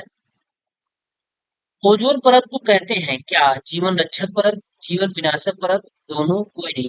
जो ओजोन की परत होती है हमारे लिए जीवन रक्षक परत होती है। आज जो हमारे नेचर से छेड़छाड़ हो रहा है, वही हमारे ओजोन परत का, ओजोन परत की विनाश का कारण बन रहा है, जो कि हमें उसे भुगतना पड़ रहा है। जब ओजोन की परत में छिद्र हो जाएगा, होता है या हो जाता है, तभी अगली वर्षा होना स्टार्ट हो जाता है, जो कि हमारे लिए काफी हानिप्रद होता है। जैसे कुछ, जैसे आपको आगरा का जो ताजमहल हुआ, ये सब कहीं न कहीं डिस्टर्ब इसी से हो रहा है। हमारे वातावरण डिस्टर्ब हो जा रहा है, जिससे ओज़ोन की परत में छिद्र हो जा रहा है और अम्ल वर्षा स्टार्ट हो जा रही है। तो ओजोन परत हमारे लिए जीवन रक्षा का कार्य करता है। ओजोन परत के क्षरण का कारण क्या है? Chlorofluorocarbon, carbon dioxide, sulphur dioxide सभी।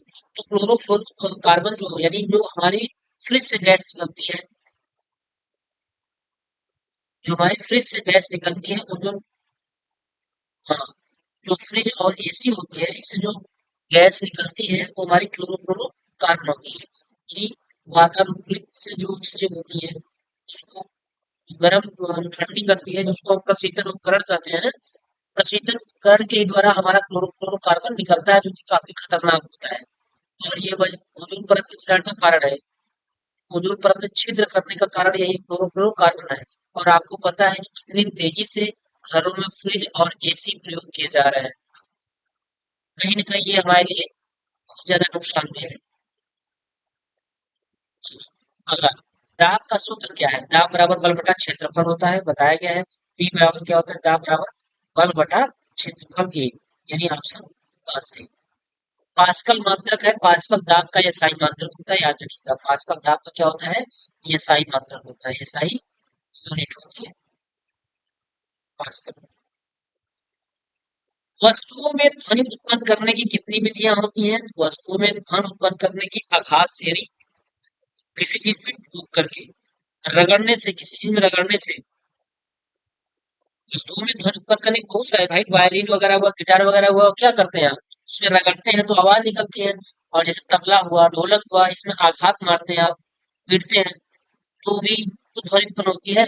फूंक मार करके, कुछ ऐसी चीजें होती है जिसको आप फूंकते हैं, जैसे आप बच्चे ही देखते हैं जब जाते हैं, जैसे जब बच्चे जाते हैं मेला वगैरह में तो वहां पे आप बांसुरी मिल जाती है। और बहुत सारी चीजें ऐसी बनाई जाती हैं, कुछ लोग उसको पिपीही बोलते हैं, ठीक है। तो वो बहुत तरह तरह के नाम है। इसमें जब फूक मारा जाता है तो क्या होती है, उसमें ध्वनि करती है। तारों को खींच कर छोड़ने से, बिल्कुल जब तारों को खींच कर छोड़ा जाता है, बहुत सारे ऐसे इक्विपमेंट होते हैं, ऐसे इंस्ट्रूमेंट होते हैं जिसको तारों को खींच कर छोड़ने से भी उसमें ध्वनि उत्पन्न होती है। तो ये सभी इसके ऑप्शन जो है ये सभी। अगला बात करते हैं, विज्ञान और प्रौद्योगिकी का संबंध किससे है? सामान्य, घनिष्ठ, अल्प, अध्ययन। तो जो विज्ञान और प्रौद्योगिकी का संबंध है ये घनिष्ठ है। बिना विज्ञान की प्रौद्योगिकी संभव नहीं है और बिना प्रौद्योगिकी के विज्ञान संभव। आधुनिक ईंधन है क्या? लकड़ी, मिट्टी का तेल, एलपीजी, पेट्रोल सभी। तो जो हमारे आधुनिक ईंधन है वो एलपीजी पेट्रोल है। ये आधुनिक ईंधन है, मॉडर्न ईंधन। पहले लकड़ी हुआ करता था और मिट्टी के तेल हुआ करता था, लेकिन अब मॉडर्न में क्या आ गया? एलपीजी और पेट्रोल आ गया। जो एलपीजी लिक्विड पेट्रोलियम गैस है और पेट्रोल है, इससे आप खाना बनाते हैं और इससे आप बाइक वगैरह या मोटरसाइकिल या कार चलाते हैं।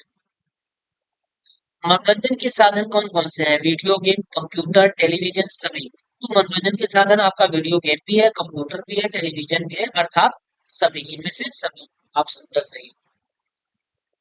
स्वस्थ मनुष्य के शरीर का ताप होता है कितना? 37 डिग्री सेंटीग्रेड या 98.6 डिग्री फ़ारेनहाइट। तो स्वस्थ मनुष्य का जो टेम्परेचर होता है वो 37 डिग्री करके या फिर 98.6 डिग्री फ़ारेनहाइट होता है। देखिए, ये 98.6 डिग्री फ़ारेनहाइट और 37 डिग्री फ़ारेनहाइट, इसको चेंज करने का एक फार्मूला होता है, वो क्या होता है? C/5 F-32/9, ये फार्मूला होता है। अगर हम 37 डिग्री 37 डिग्री सेंटीग्रेड को फ़ारेनहाइट में चेंज करना चाहें तो यहाँ से आसानी से कर सकते हैं।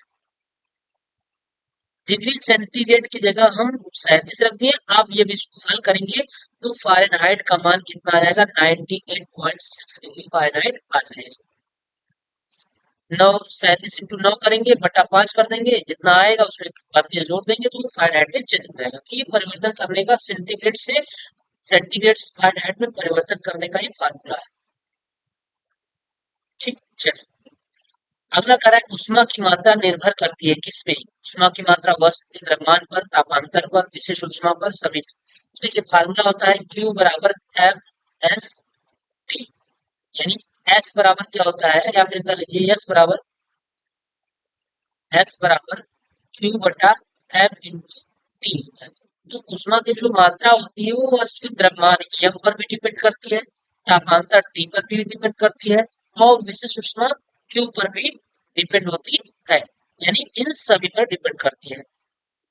क्यू बराबर एम एस टी होता है, और यहाँ से ये अगर निकालना चाहे तो ये बराबर क्यू बटा एम इंटू। विशिष्ट ऊष्मा का सूत्र है क्यू बराबर एम एस टी, ये है अभी बताया ऊपर। क्यू बराबर क्या होता है, एम एस टी।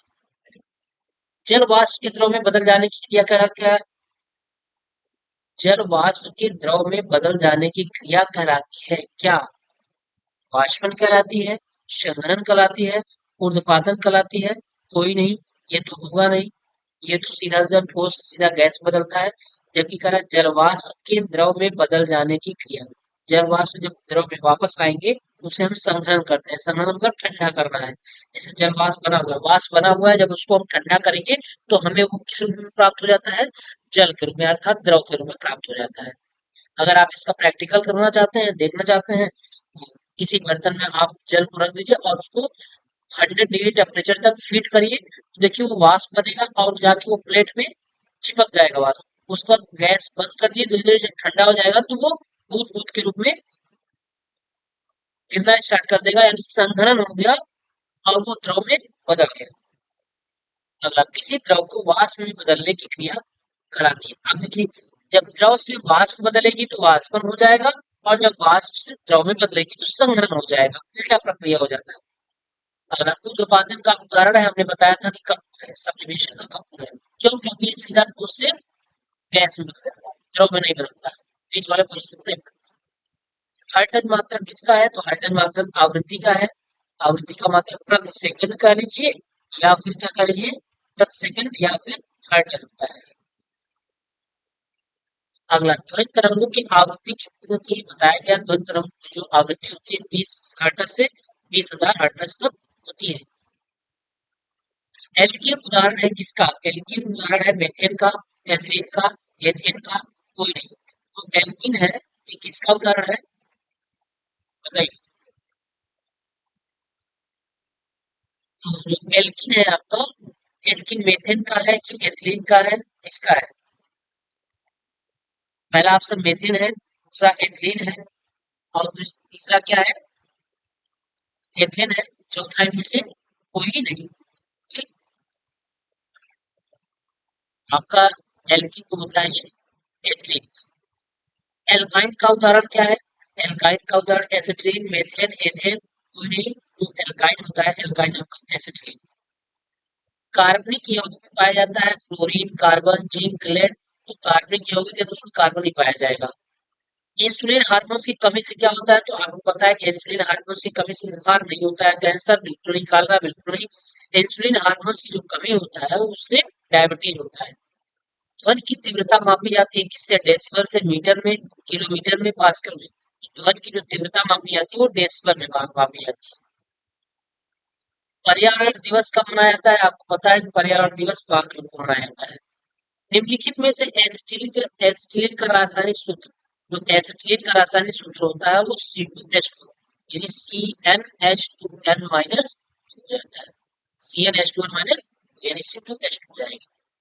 अगला, जब वस्तु आवतक दर्पण के मुख्य फोकस तथा वक्रता केंद्र के मध्य रखी हो तो प्रतिबिंब बनेगा। कैसा प्रतिबिंब बनता है?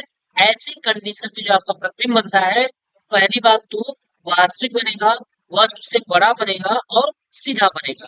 यानी वास्तविक बनेगा और सीधा बनता है और बड़ा बनता है। उल्टा बन गया इसमें, यही गलत। सीधा वास्तविक वस्तु छोटा, छोटा नहीं बड़ा बनता है। उल्टा वास्तविक वस्तु से छोटा, इसमें छोटा हो गया, उल्टा हो गया, गलत है ये। सीधा वास्तविक वस्तु से बड़ा, ऑप्शन 10 है। वायुमंडलीय दाब का मात्रक क्या है? वायुमंडलीय दाब का जो मात्रक है, पास्कल, बार, कैंडला, केल्विन, क्या है? वायुमंडलीय दाब का जो मात्रक होता है वो पास्कल होता है, जो ऊपर बताया गया। बैरोमीटर से मापा जाता है, बैरोमीटर से क्या मापा जाता है? वायुमंडलीय दाब मापा जाता है, ठीक है। बैरोमीटर सब निकलते हैं, वायुमंडलीय दाब मापते हैं। द्रव में दाब का सूत्र है P बराबर SdG होता है, याद रखिएगा इसको। P बराबर क्या होता है? SdG होता है। प्रदूषण के प्रकार कितने हैं? जल प्रदूषण है, वायु प्रदूषण है, मृदा प्रदूषण, ये सब प्रदूषण ही तो है। ये ऑप्शन सभी है, सही है।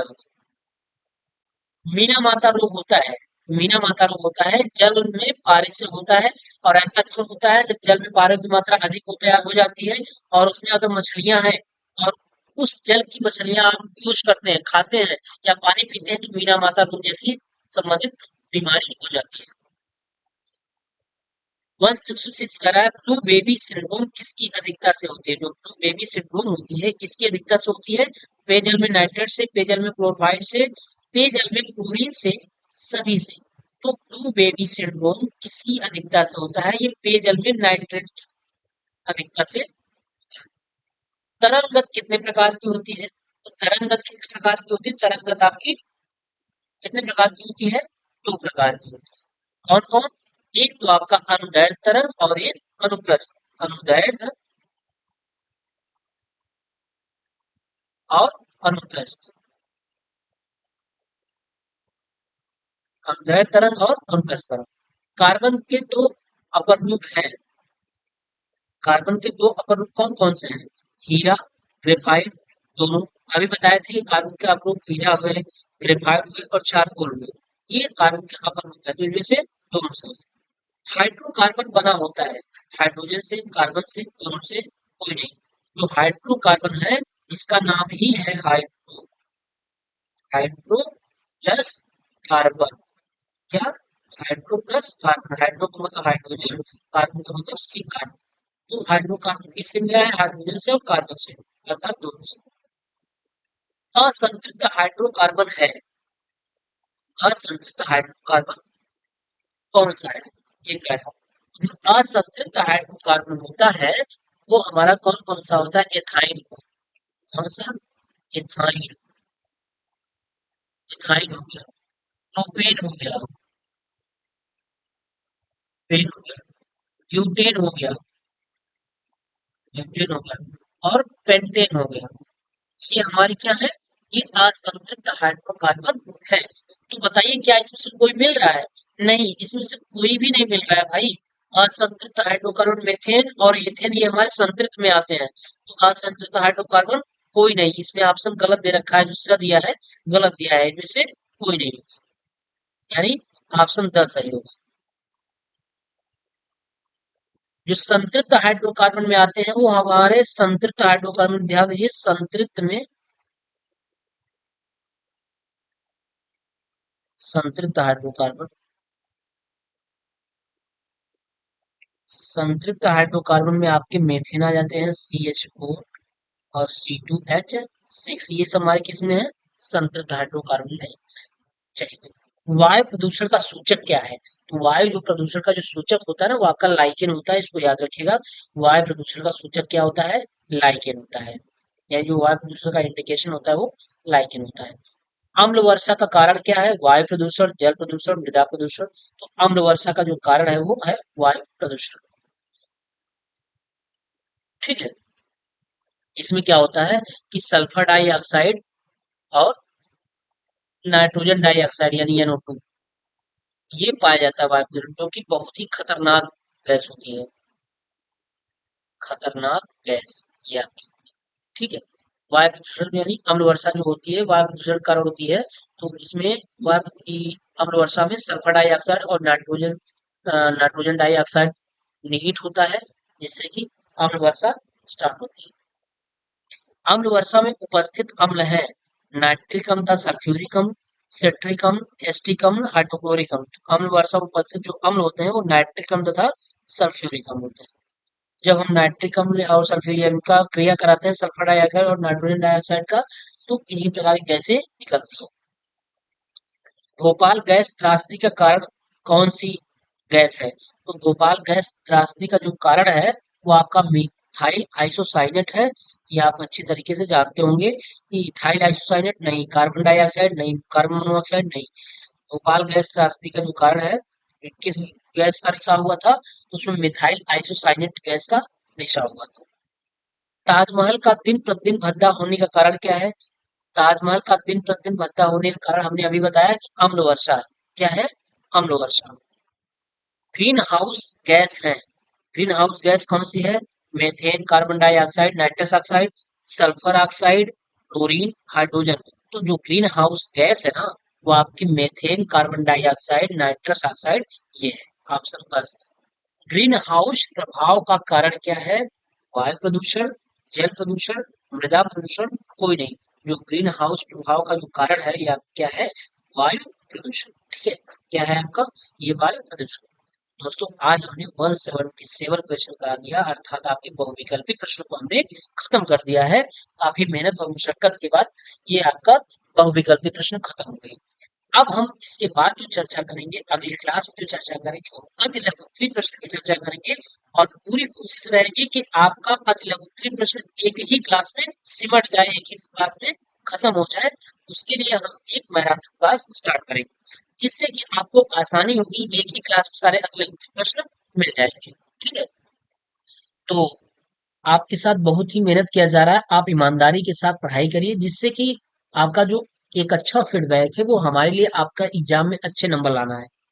अगर आप अच्छे नंबर ला देते हैं, अगर हमसे पढ़ करके आप अच्छे नंबर ला देते हैं, तो मुझे बहुत ही खुशी होगी कि वाकई में हमारे बच्चे क्या किए कि अच्छी तरीके से मेहनत करके चीजों को पढ़ करके एक अच्छे मार्क्स के साथ पास हो गए। ठीक है, तो आप 177 क्वेश्चन तक अच्छी तरीके से देख लीजिए, और पूरी कोशिश की गई है कि जो चीजें इंपॉर्टेंट है उसको अच्छी तरीके से समझाया गया है, पढ़ाया गया है, बताया गया है, कि आपका कॉन्सेप्ट बिल्कुल क्लियर हो जाए। हो सकता है कि उसमें से कुछ अलग प्रश्न बन जाए, तो उससे संबंधित अगर बताया गया रहता है तो उससे आसानी होती है। ठीक है, तो चलिए दोस्तों, ठीक है फिर आप हमने अपना काम कर दिया। अब रही बात आपका, लाइक और शेयर करना, ये आपका काम है। अगर कर देंगे तो अति उत्तम होगा, महान कृपा होगा। ठीक, चलिए ठीक है, फिर मिलते हैं नेक्स्ट क्लास में। तब तक के लिए आप स्वस्थ रहिए, मस्त रहिए और जबरदस्त तरीके से पढ़ाई करिए। ठीक है, ओके।